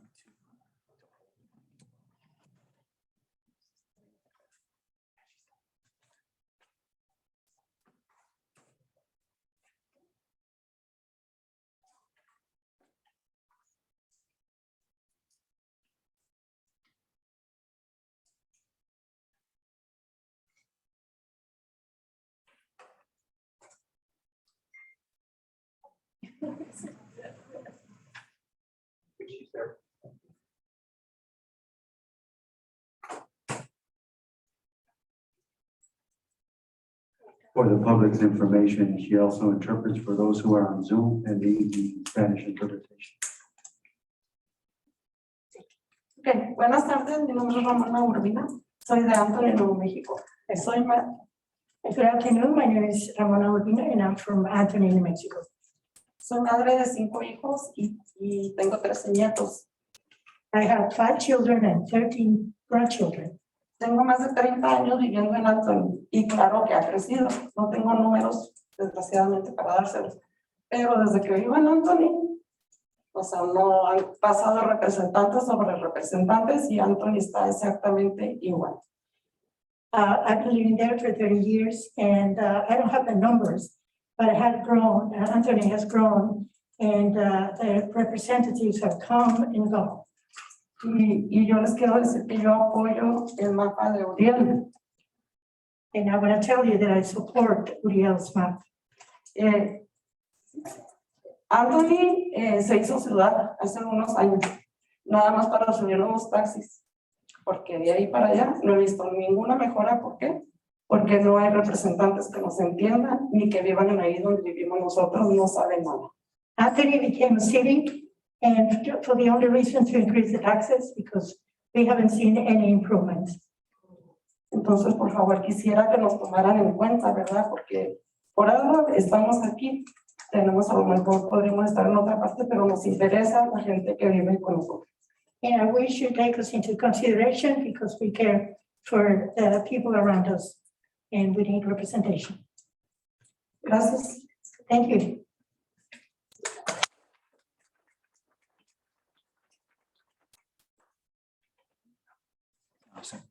Just pop it back in the stand.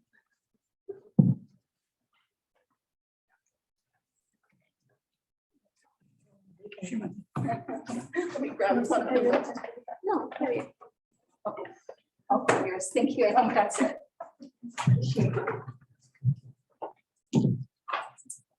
Hi, so yeah, you'll be hearing me from a bit because I'm a community organizer, and just like any college student, when I graduated from New Mexico State, I started looking for a job. And sadly, in New Mexico, I wasn't so fortunate to find in the beginning, and I actually moved to Sunland Park. And I took part in community events over there, and it came to a surprise to see that people do not see the issues of being represented just by one person, because just like me, I saw Sunland Park as a huge place combined with Texas, the west side of Sunland Park. So with this new map, combining a place like Chaparral that's not being represented, that has no representative in journal with another place, just like Sunland Park, will make sense to have these two gather together and form in a way to help the people. So I just came to show my support for this new map. Will you tell them your name again? My name is Perla Aguilar. Thank you.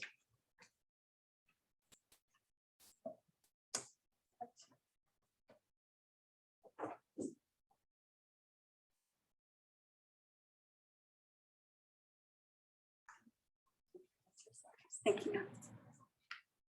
Thank you. And my name again is Maribel Vasquez. And again, I'm here to support my Chaparral community. I support Uriel's map because I live in Chaparral and because I want to be better represented. I think we have more in common with the communities of Anthony, Sunland Park than how we're being represented right now. We have nothing to do with Carlsbad. So I think that if we're represented with the other communities that have more in common with us, it will be better for our community. Thank you. Thank you.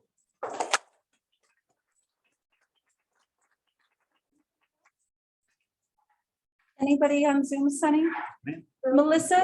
Oh, I'm sorry. Behind you.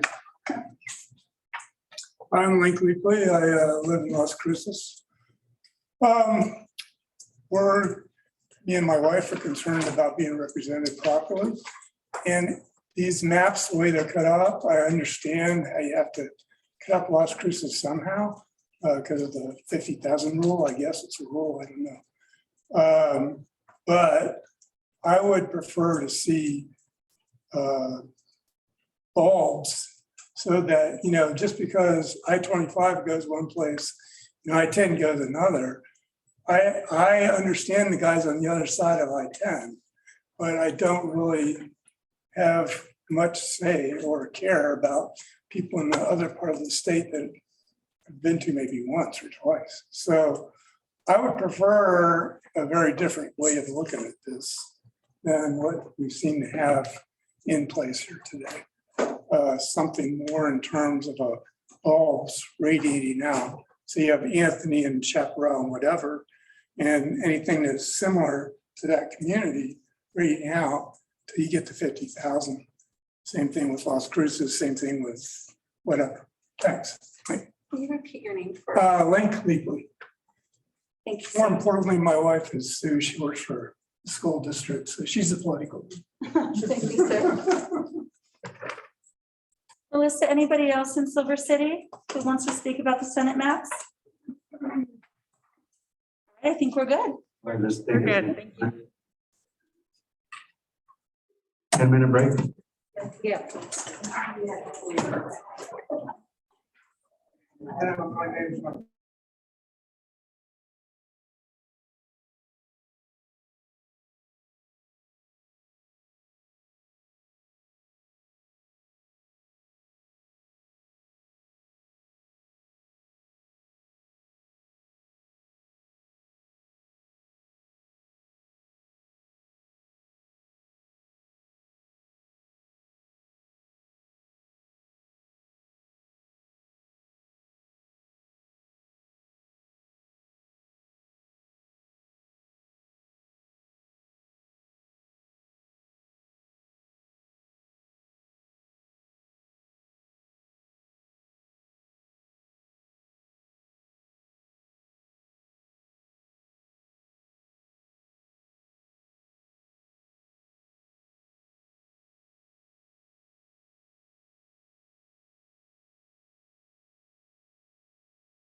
If folks can find their seats, we're gonna go ahead and get going. Okay, I'll go ahead and call the meeting to order. Michael, are you gonna share with us the house maps? Thank you. Thought you were. There we go. Testing. One, there we go. Testing. So apparently, yes, Mr. Chair. So we'll go ahead and talk about the house plans a little bit here and then open it up for any questions, comments. How's that? Perfect. Sounds good. So Brian's talked about the congressional and Senate, and I'm here to chat about state house districts. As Brian mentioned before about populations of the districts themselves with congressional and Senate, the same concept applies to the state house districts with respect to population of each district that we're shooting for in terms of ideal population. We'll take the state's population of 1 million roughly, divide by 70 house districts. And so in the end, every district is roughly 30,250 people. So we'll keep that in mind with respect to the districts. Go ahead and share the screen here real quick. So we have 4 plans, I guess 5 to talk about, and we'll concentrate on the southwestern part of the state. In concept A, this was a concept that really had the main changes in north central New Mexico, moving a district from north central New Mexico to the west side of Albuquerque. But in the rest of the state, it was relatively status quo. So we tried to keep the changes, I'll say minimal, but tried to keep the districts closer to what they look like today. The one, I guess, exception to that rule is when you look at House Districts 38 and 39 in yellow and purple respectively on the map. And I'm going to go ahead and add the block boundaries real quick. The thin black line are your current districts where you have districts 38 and 39. You have Silver City is split between 38 and 39, and with Silver City being part in a district that goes into Las Cruces. And one of our objectives was to eliminate that feature of the current districts and create a Grant County-based house district that does not go into Las Cruces. So that's what I'd say the primary feature of this map within southwestern New Mexico is now House 39 is a Silver City-based district within Grant County. And it does pick up 1 precinct in Sierra County just to make up the population. And then 38 is now, 38 used to have part of Silver City as well. And in concept A, it does go from CRC down through Hatch, down through the farming communities, Radium Springs, and into Las Cruces to include Cacho Hills and Fair Acres. Otherwise, I mean, the map is relatively close to what we have today within the Alamogordo area. The other change we have within the Alamogordo area is that one of the house districts, 54, it ended up today, it goes from western Eddy County all the way towards Alamogordo. It includes Cloudcroft. In this particular plan, we were able to create a district house 51 that's Alamogordo and takes the rest of Otero County. So instead of Cloudcroft and Weed going with the district that goes out to Eddy and Artesia, then we were able to put these basically Otero County, Alamogordo plus southeastern Otero County into a single district. House 53, which includes Chaparral, it stays relatively the same and not too many changes. So like I said, it's relatively status quo. The other change we made was within Las Cruces. And you see the black lines are current. You see 36 kind of wraps around the outside of Las Cruces and into the middle of town. We created some more compact districts within the heart of Las Cruces. That's concept A. Concept B is a little bit different. In this case, the B was drawn without respect to what the current districts look like, without respect to where the current legislators live. So it's just an attempt to take a shot at drawing the districts throughout the state. And hopefully that makes sense, just without any sort of preconceived notions, try to keep communities together if possible. So House 39, once again, is a grant-based district, no changes there. House 32 is pretty close to way ahead in concept A with Deming and Lordsburg. One of the main differences is that we did have a House 38 that included Elephant Butte, TRC, and Sierra County. In concept B, House 49 does that instead. So now TRC and Reserve and Socorro are all in one district. Now what happened to 38, you might ask? 38 is now within Doñana County, starting the north side of Highway 70. And it does extend up Highway 70 to Alamogordo, picks up Holloman, and roughly into Alamogordo about where the main north-south drag is through town.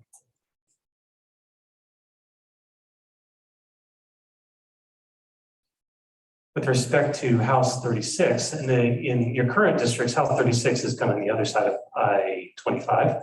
In this case, it's on the west side of I-25, and it does come down into Las Cruces to Picacho Hills and Highway 70 east of I-25. It's west of, sorry. Do you have a little bit of a change with 53 and 52? Go ahead and add on the current districts. So 53 today, Chaparral goes all the way up into Oregon and White Sands.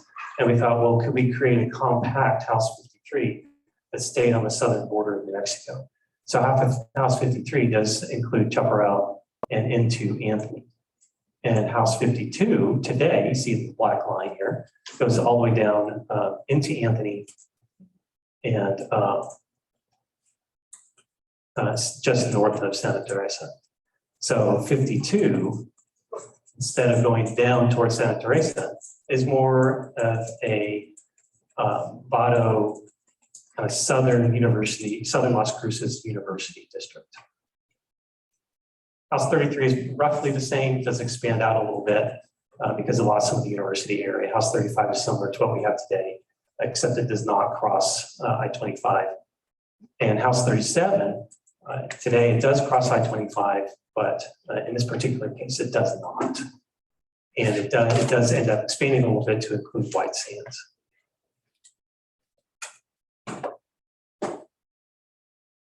And I mentioned House 38, it does go into Alamogordo. House 51 is similar to what we have with respect to Concept A. The other change with respect to the Alamogordo area is that House 56 used to come more into Alamogordo. You see the black line, it comes more into the northern part of Alamogordo. And this, in Concept B, we were able to take all of Lincoln County and put it into a single district, House 56. So House 56 is now Carrizozo, Ruidoso, down into Tularosa and Mescalero. It really doesn't come into Alamogordo proper anymore.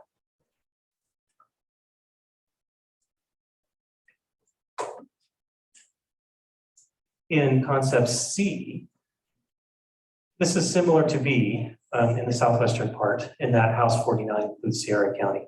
And it also, one change was, you'll notice that now Sierra County, Grand County, the Silver City is labeled 38. In the previous plans, it was 39. So it's a matter of, I guess, semantics with districting numbers. So this could easily be 39, and this could be the one that's labeled 39 within Doñana County could be labeled 38. So in terms of House 52, I'll throw in the current district boundaries. House 52, as we saw in the previous plan, was Las Cruces down towards Anthony, but not to Anthony. And in this particular case, House 52 does take some of the Mesilla Valley farming communities, Vado, Mesquite, up towards NMSU, but not really including NMSU. NMSU is this little triangle precinct right here. And it does expand out to White Sands and both sides of Highway 70 into Alamogordo. This is Holloman Air Force Base. So it's a little bit different. So instead of House 53 going up to Holloman, House 52 does it in this particular concept. And we did follow the Doñana County boundary all the way around, all the way until we get to Otero County. There's just not quite enough population in Doñana County to keep all the districts within the borders. And Chaparral, as Brian did mention, crosses into both Doñana and Otero counties. And so if the objective is to keep Chaparral in a single district, then by its very nature, then we'll have to have a district that crosses the county boundaries in that particular area.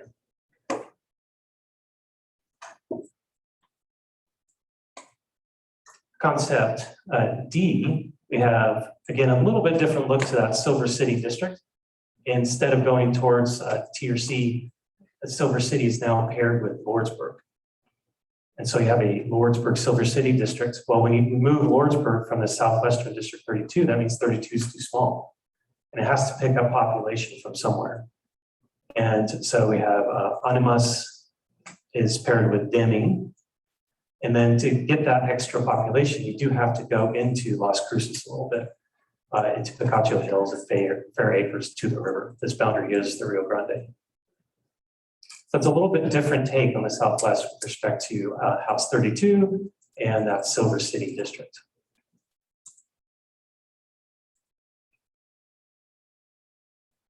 House 39 does extend from Sierra County down into Las Cruces. That's a little bit different than some of the stuff we've seen before.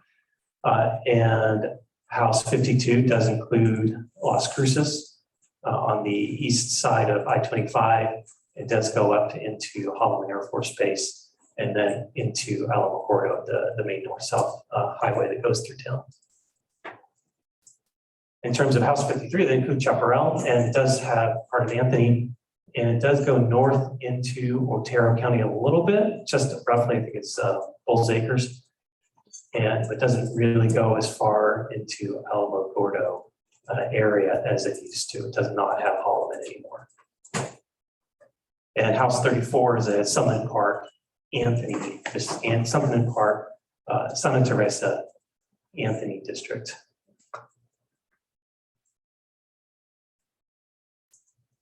And within the Alamogordo area, 51 and 56 are very similar to what we have in concept C, but a little different than what we had in B, where Ruidoso is paired with parts of Alamogordo and Tularosa, while the rest of Lincoln is paired with Roswell. And finally, we were asked to talk about the Centers for Civic Policy map, concept E. And so we'll take a quick look at that. So a little bit, once again, another different look. This just shows you there's lots of different ways to take the same information, the same population data and patterns, and create district boundaries. With respect to 39, similar to what we've seen before with respect to Silver City, in this case, 39 does go into Deming a little bit, takes one kind of the northwestern part of Deming, north of the freeway, and puts it into 39. 32 takes the rest of Deming, rest of Luna County, and goes up into the Hatch area. House 49, if I can add the current boundaries, didn't really come down into Sierra County, but now House 49 extends from Belen on the outskirts of Socorro, takes Magdalena, takes half of TRC, and goes down to the Otero County line. House 38 didn't go as far north today. It does not go into Socorro on this particular map. That House 38 does extend from Socorro down into the part of Hatch and then into the northern part north of Las Cruces, so Radium Springs area, and then also add some communities north of Highway 70 on the way out to Alamogordo. This is White Sands in the bottom right of the screen.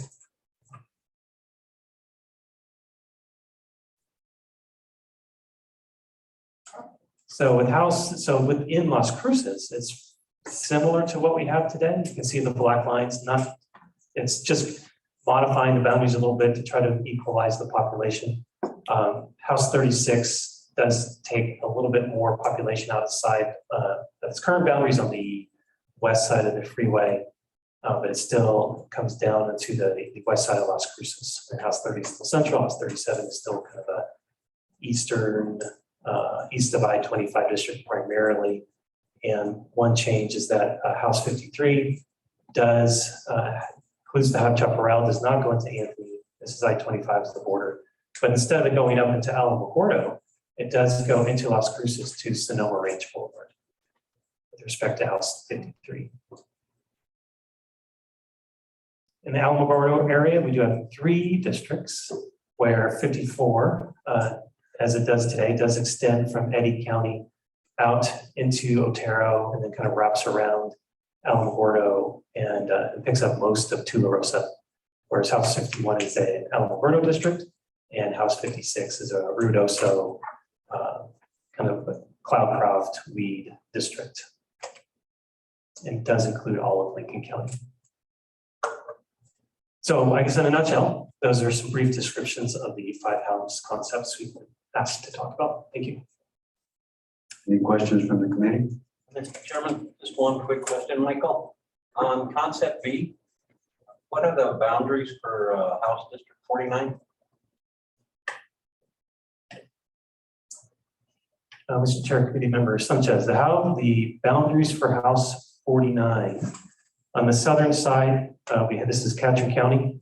So we have Reserve and the Gila. And then within Sierra County, Hillsborough goes with 39, but 49 includes TRC and North. And it goes all the way through Socorro up to the Socorro County line and adds 1 precinct, that's Bosque, in southern Valencia County, basically between the freeway and the Rio Grande. And that was done it just needed population. It just needed 1 more precinct. And Mr. Chairman, right now, House District 49 has Port of Valette. Is that correct? Correct. This is the black line that represents the current boundaries. And so House 49 today does go up, picks up the southern half of Belen. Thank you, Mr. Chairman. Thank you, Michael. Other questions? What a public comment? We have Mr. Joe Delk.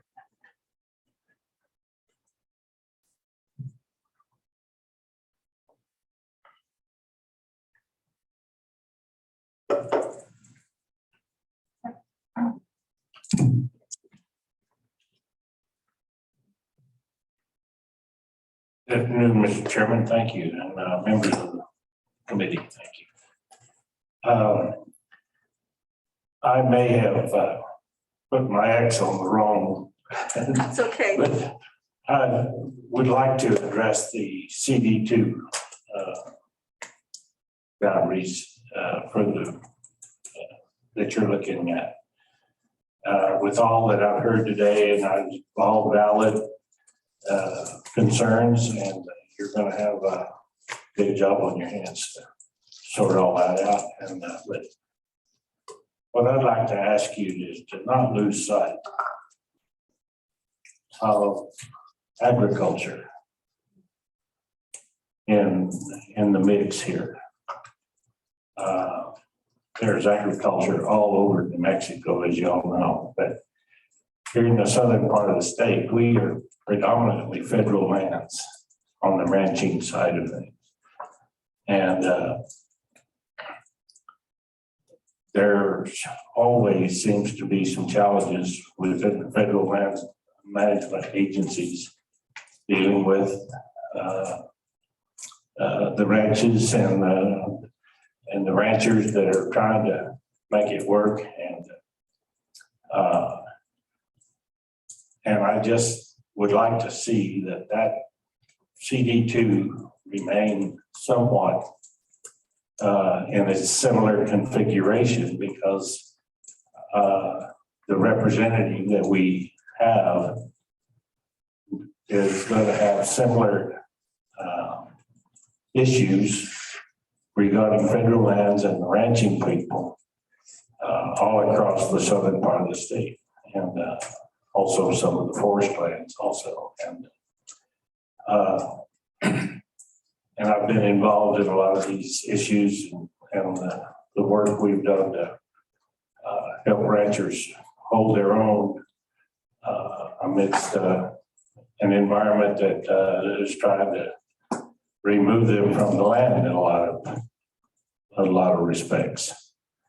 And so it's a fight, and we know that. And but we've learned a lot in the last few years. So I would like to ask you going forward here that keep in mind that having a representative that can come across and represent and work with the agricultural industry and the extractive industries also. It's all very, I mean, we ended up with working with 2 or 3 different congressional representatives. It would be pretty difficult.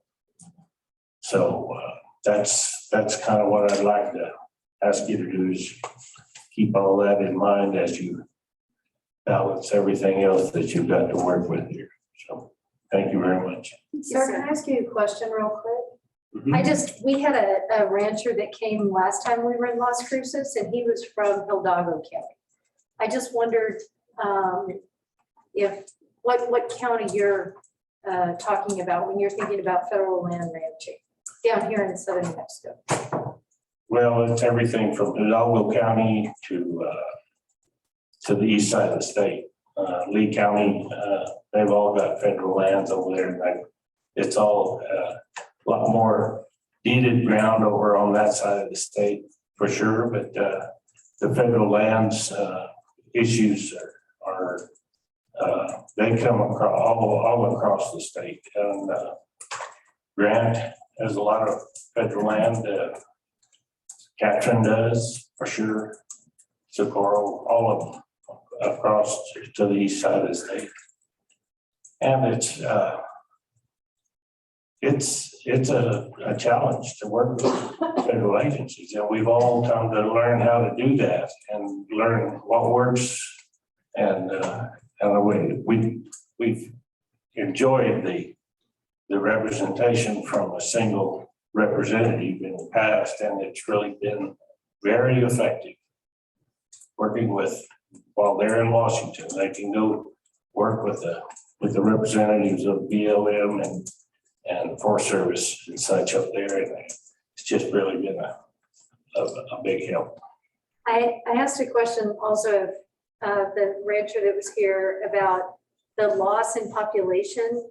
Because like I said, he was in Hidalgo County, and because we have population requirements and how to think about that. Sure. And so since you're talking about the ranching communities and the loss of population in those areas, I mean, what do you see for the next 10 years? Are you going to continue losing population? Is there some other industry? Well, I don't know that we're losing population necessarily. It's just the day-to-day, the challenges that we're faced with the federal government, dealing with the land management agencies and the different political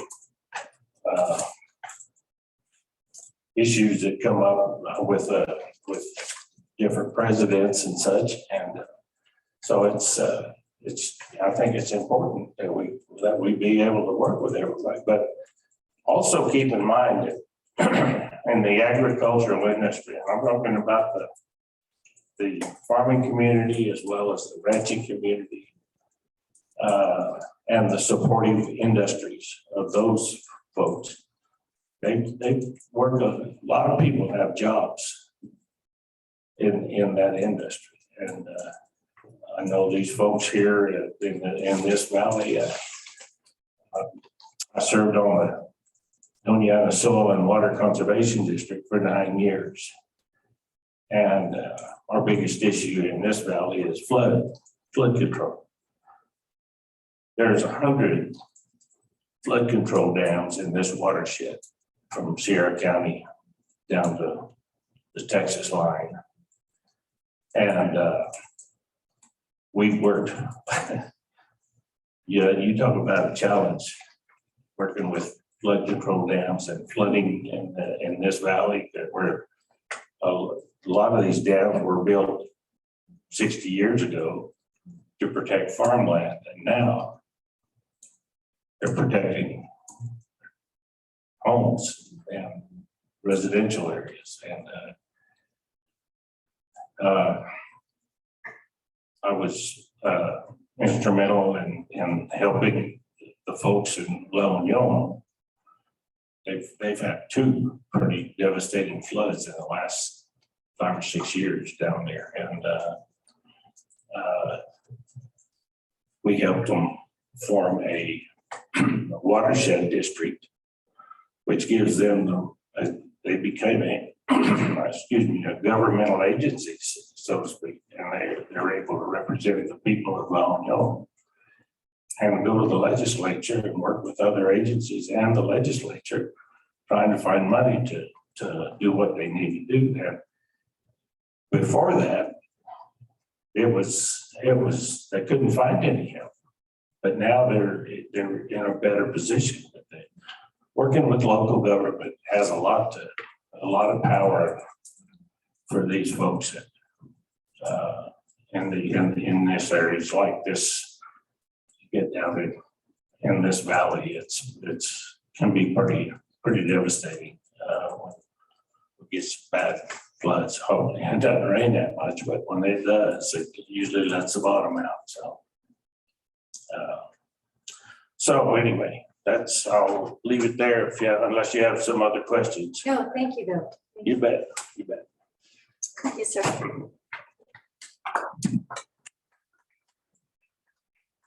Next, we have Francis Gonzalez joining us in Silver City with Melissa.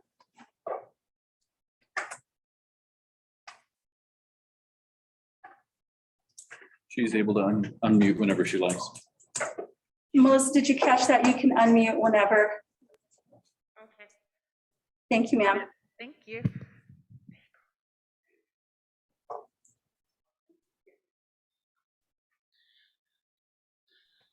Okay, can everybody hear me? Yes, ma'am. Anyway, good afternoon. I want to thank the committee for hosting this and having us to be able to give input on this. It's really important, and I thank you. Again, my name is Francis Gonzalez, and I am from Bayard. I'm from the mining district here in Grant County, and I'm also the vice chair of the Democratic Party, as well as involved in many other aspects of our county. I just wanted to let you know that very excited about where we're looking out for the House of Representatives for District 39. District 39 is big, and so the way that the map has it right now is definitely where we are supporting it and we are looking at it. We've talked to many of our constituents, voters, law enforcement, and other folks, and they are very supportive of it. So we want to thank you for that, and I appreciate your time, and I yield back to the chair. Thank you so much. Thank you. And then also in Silver City, we have Nina Benavides again. And if you'd like to speak about the house maps.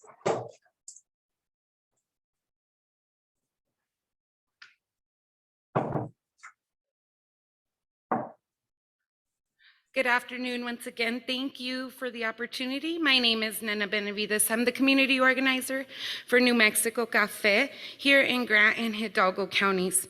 I'd like to speak specifically to House Concept E, Map 1, which shows District 39 is no longer divided between the disparate communities of Silver City and Las Cruces, and works to preserve the communities of interest just with respect to political and geographic boundaries. Map E, map number 2, looking at House District 38, focusing on reasonable compactness and the split between HD 39. Currently, House District 38 and House District 39 are laid out on the east-west orientation with the horizontal shared boundaries that extend to the Black Range. This significantly undermines compactness, respects political and geographic boundaries, and provides a local effective representation. HD 38 reaches over 200 miles and 4 hours of travel time from east to west through the district. Adjusting HD 38 to a north-south corridor district would provide for better representation in these communities. Again, I ask for your support for this map, and thank you for your time.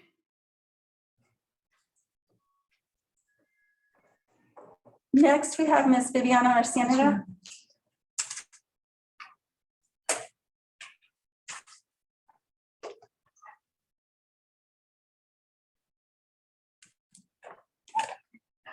I'm Yeah, sorry. you'll have to jump rope over here. Okay. I'm sorry. Thank you. My name is Viviana Zuniga. I just want to go on record that I support House Concept EATMA because it protects minority voting rights in specific communities of color through racial justice and equity lenses. Thank you.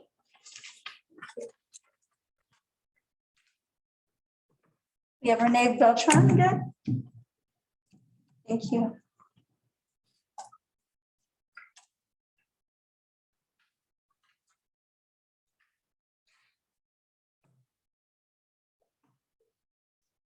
Hey again, everyone. Renee Beltran, and I would like to go on record as supporting Concept Map E. I live in House District 33, and it includes Mesilla for me. And I appreciate the way in which that map has, or that particular district has become a little tidier, compactor. You can see the boundary easier. I talked about feeling disenfranchised at times, and I know that in speaking to my neighbors, sometimes it was hard to figure out which one of us was in which district. And this one, I think, is a little tidier and will clean up that problem. I also want to go on record as supporting it for all of the other reasons already stated. I'd also like to ask the committee for a little bit of leniency and respond to the gentleman that just spoke in regard to agriculture and ranchers. And I'd like to do that because I grew up in Lincoln County and I'm from a ranching family. And I would just like I said, I live in Mesilla now, and I live in a region filled with agricultural workers.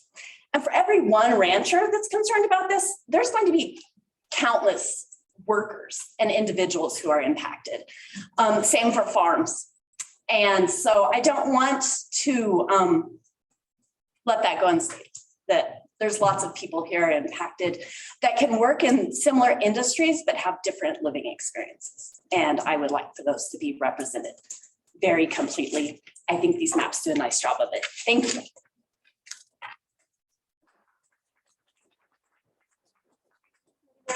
This again? No, she's gone. Okay, sorry. Do remind folks on Zoom as well that they can raise their hand and we'll call on them. If you're on Zoom and you'd like to speak, you can raise your hand and we'll call on you as well. Next in the room, though, we're going to Dr. Gross.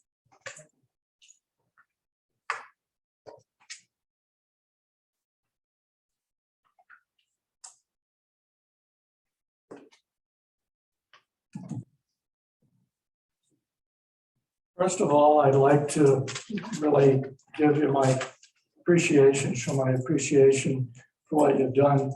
I haven't spent that much time looking at this, but the more I look into it, I see what a big job it is. I think the first thing that really made me feel good was that now we have a separation from another urban area, Silver City, so they can take care of their concerns and we can take care of ours. And it just really feels so good to see something that really makes sense for us. My other concern is that what we're looking at in the next 10 years with economic development between Las Cruces and El Paso. And what I understand is been some interest in developing the Santa Teresa area. I think the concern that we have is that it should be sustainable, that we should not allow large corporate interests to create jobs that are not with sufficient benefits, and that we're really looking to have skilled labor, a good chunk of the budget for public health to make this corridor really something that we could be proud of, because it could go in either direction. I think it can really be something that can be a wonderful place to live and not where we just turn over the planning to large corporate interests that don't have any vested interests in the quality of life for this. So we're going to live with this in the next 10 years, and hopefully the legislature will really take heed and see that the things that we do today are going to save us a lot of money into the future. Whenever we do anything, the leaders that we vote for are looking proactively rather than reactively to try to solve problems. So thank you again.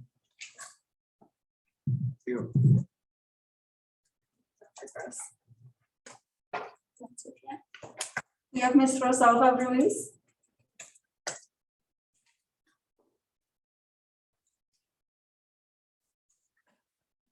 I just want to voice that I support the Plan BE for map 39 and 38.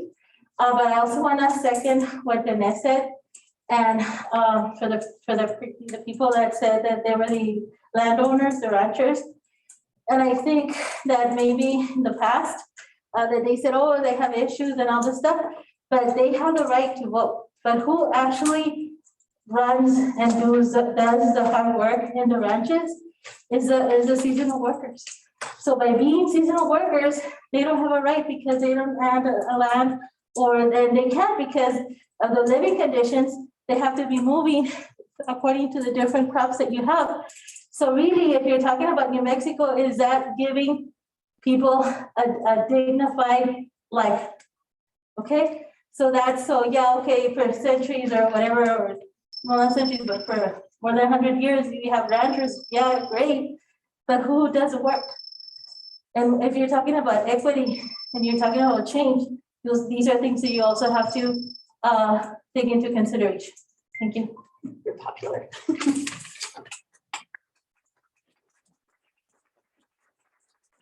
Is there anybody online?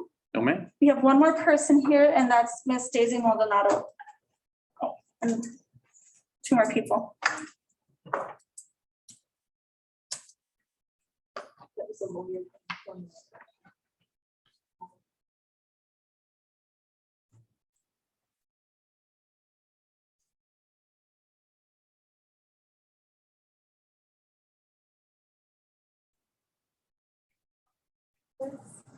Okay. Good afternoon again. Daisy Maldonado from the Empowerment Congress, and I'm here stating in support of House Concept E map, the People's House map by the Center for Civic Policy. And I'm in support of this map because it's protecting minority voting rights in specific communities of color, and there's a preservation of the communities of interest and respect for geographical boundaries.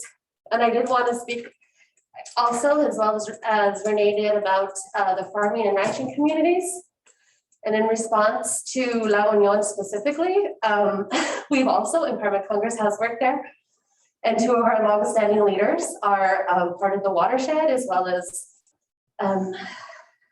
this Helping Hands organization that serves that community. And the issue isn't that these maps don't serve farming and ranching communities. The issue is that those communities are just transforming into urban communities. So where once there was large swaths of farms, they're now being converted into residential subdivisions. And so they are definitely at risk for flooding. And so where once a cotton field might get flooded and they would lose their crop, there's actually people that would lose their life because they now own a home that was placed in an area that was once farmland. So if we're going to consider farming and ranching, then we also have to consider the change of the actual environment that's going on and what people are doing with those environments. And so more and more of the land here in Southern New Mexico is turning into urban, smaller communities. And those people deserve representation, as my colleague Rosalba has just stated. So that's why, again, I'm in support of House Concept E, People's House Map. And I also would like to hand you an article I wrote last year just about the conditions of the colonias themselves. Thank you.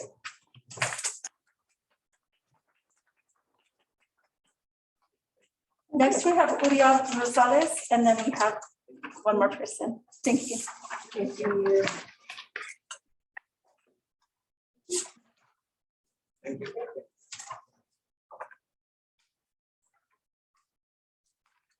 Hello, good afternoon. My name is Uriel Rosales.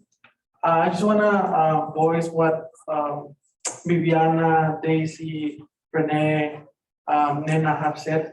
I wanna give on record that I support House Concept E. And that's it.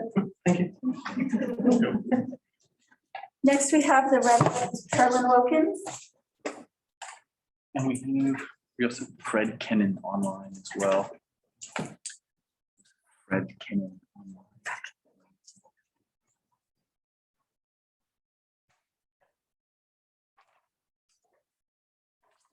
Thank you for watching the cord. Good evening, and thank you for the opportunity to speak. I'm Reverend Carolyn Wilkins. I'm responsible for clergy engagement with New Mexico Cafe and want to speak on my support of Concept E. There's already been mention of the voting rights of minorities. So this is really through a lens of racial justice and equity. And what I see that has been done is that there's not a regression or a push holding back of the Hispanic, Native American, or minority voting strength.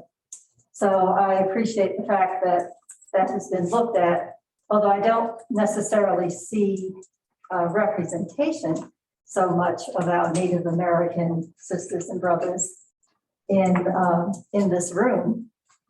But I appreciate the fact that this is taking that into consideration. And I want to just add, I'm newer to New Mexico. I've been here for 2 years. And this is a massive challenge of doing this kind of redistricting. So I know it's not an easy process.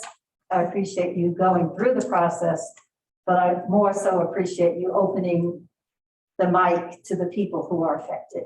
Thank you.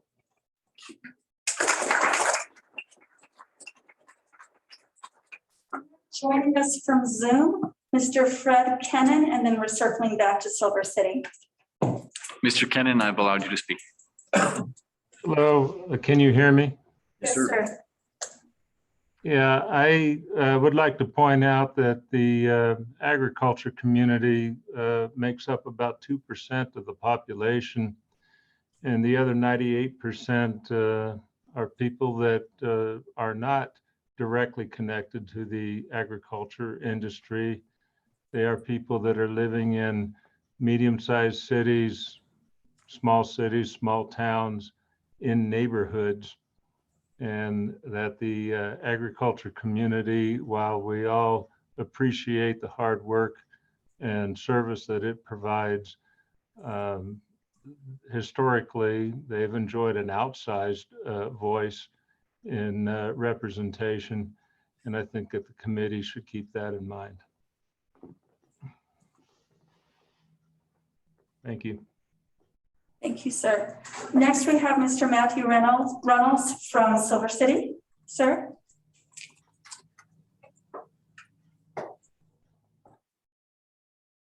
Once again, thank you all for serving and the great job you're doing. Brian, thank you.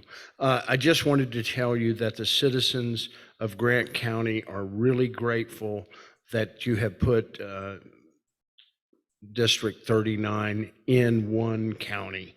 It's something that's very badly been needed for the last few decades, and it does help us as a communities, plural, and I think demographically, psychographically, ethnically, it fits very well. So I just wanted to say thank you all very much. One more. Go for it. And while we're on Zoom, we're going to go to a lady named Carol. Is Carol allowed you to speak? Please go ahead and state your full name as well for the record.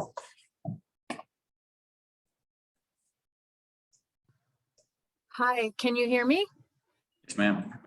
Yes, this is Carol Martin. I'm from Silver City in the Grant County 39 district. And I would like to say I very much appreciate all the work that the committee is doing on this. Seems very fair. And I fully support concept number E. And in looking at the population base, it seems like it's very equitable. I appreciate that. And I wish to thank you again for your work. Good job. Thank you.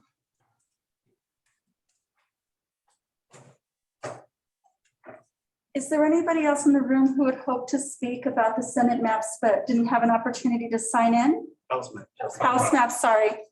I'm not trying to go back in time. All right, I think we're good. Nobody else on Zoom? Melissa, anybody else in silver? All right. Public Education Commission? Before we go to PEC, can I just, Mr. Chair, I want to make a motion to add, somebody stop me if we've already done this and I don't know it. Mr. Cangelosi's job is to stop me if we've already done this. CCP Senate Chaparral and Southern Park map. It's the first Senate map that we really had people try to come and talk about. And so I'd ask that be moved into our concept map so that the public can comment on it.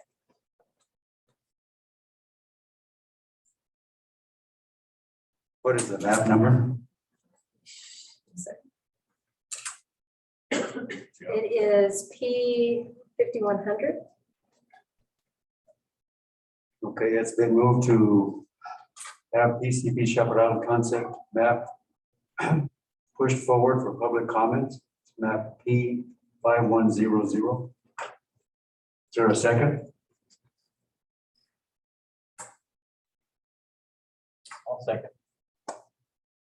Seconded by Michael Sanchez. Any discussion?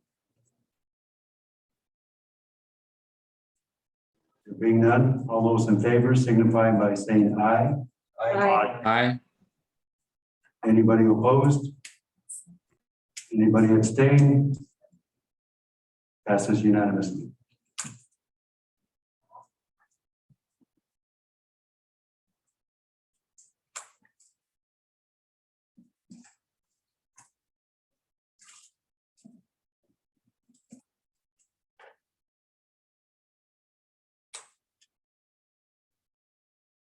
Okay, thank you, Mr. Chair. We're going to go over the PEC very briefly. So within the PEC, the Public Education Division, within Southwestern New Mexico, really there's one change, primarily District 7 between 7 and 8. District 7 had too many people, had to lose population. And District 8 was able to take that population. So basically change with respect to Doñana County is that District 8 does cross the county line from Alamogordo and Otero County into Las Cruces on the north side of Highway 70. That's the only change. So with respect to Chaparral, it stays within PEC 7. And Hatch is with District 6, and the lines within PEC attempt in some ways to follow the school district boundaries as best as possible. Which helps explain why all Chaparral is with District 7 as part of the Gadsden School District. In terms of B and C, they are identical in how they treat southern New Mexico. The change for the B and C was that in the previous plan, you'll notice that Districts 8 and 9 were vertically oriented. And with B and C, you'll notice that 8 and 9, now 9 is a southern or southeastern district. And instead of 8 coming to Las Cruces, 9 does, so that that area north of Highway 70 is paired with Carlsbad and Hobbs and Dexter, Lake Arthur, and Hagerman in southern Chavez County, whereas 8 is now north of those communities. And in concept C, it is identical within southern New Mexico with concept B. So that's all we have for PEC. Thank you. Any questions? Any public comment? There's nobody that had signed up for PEC. Is there anybody who feels moved to talk about the PEC? Melissa, anybody in Silver City?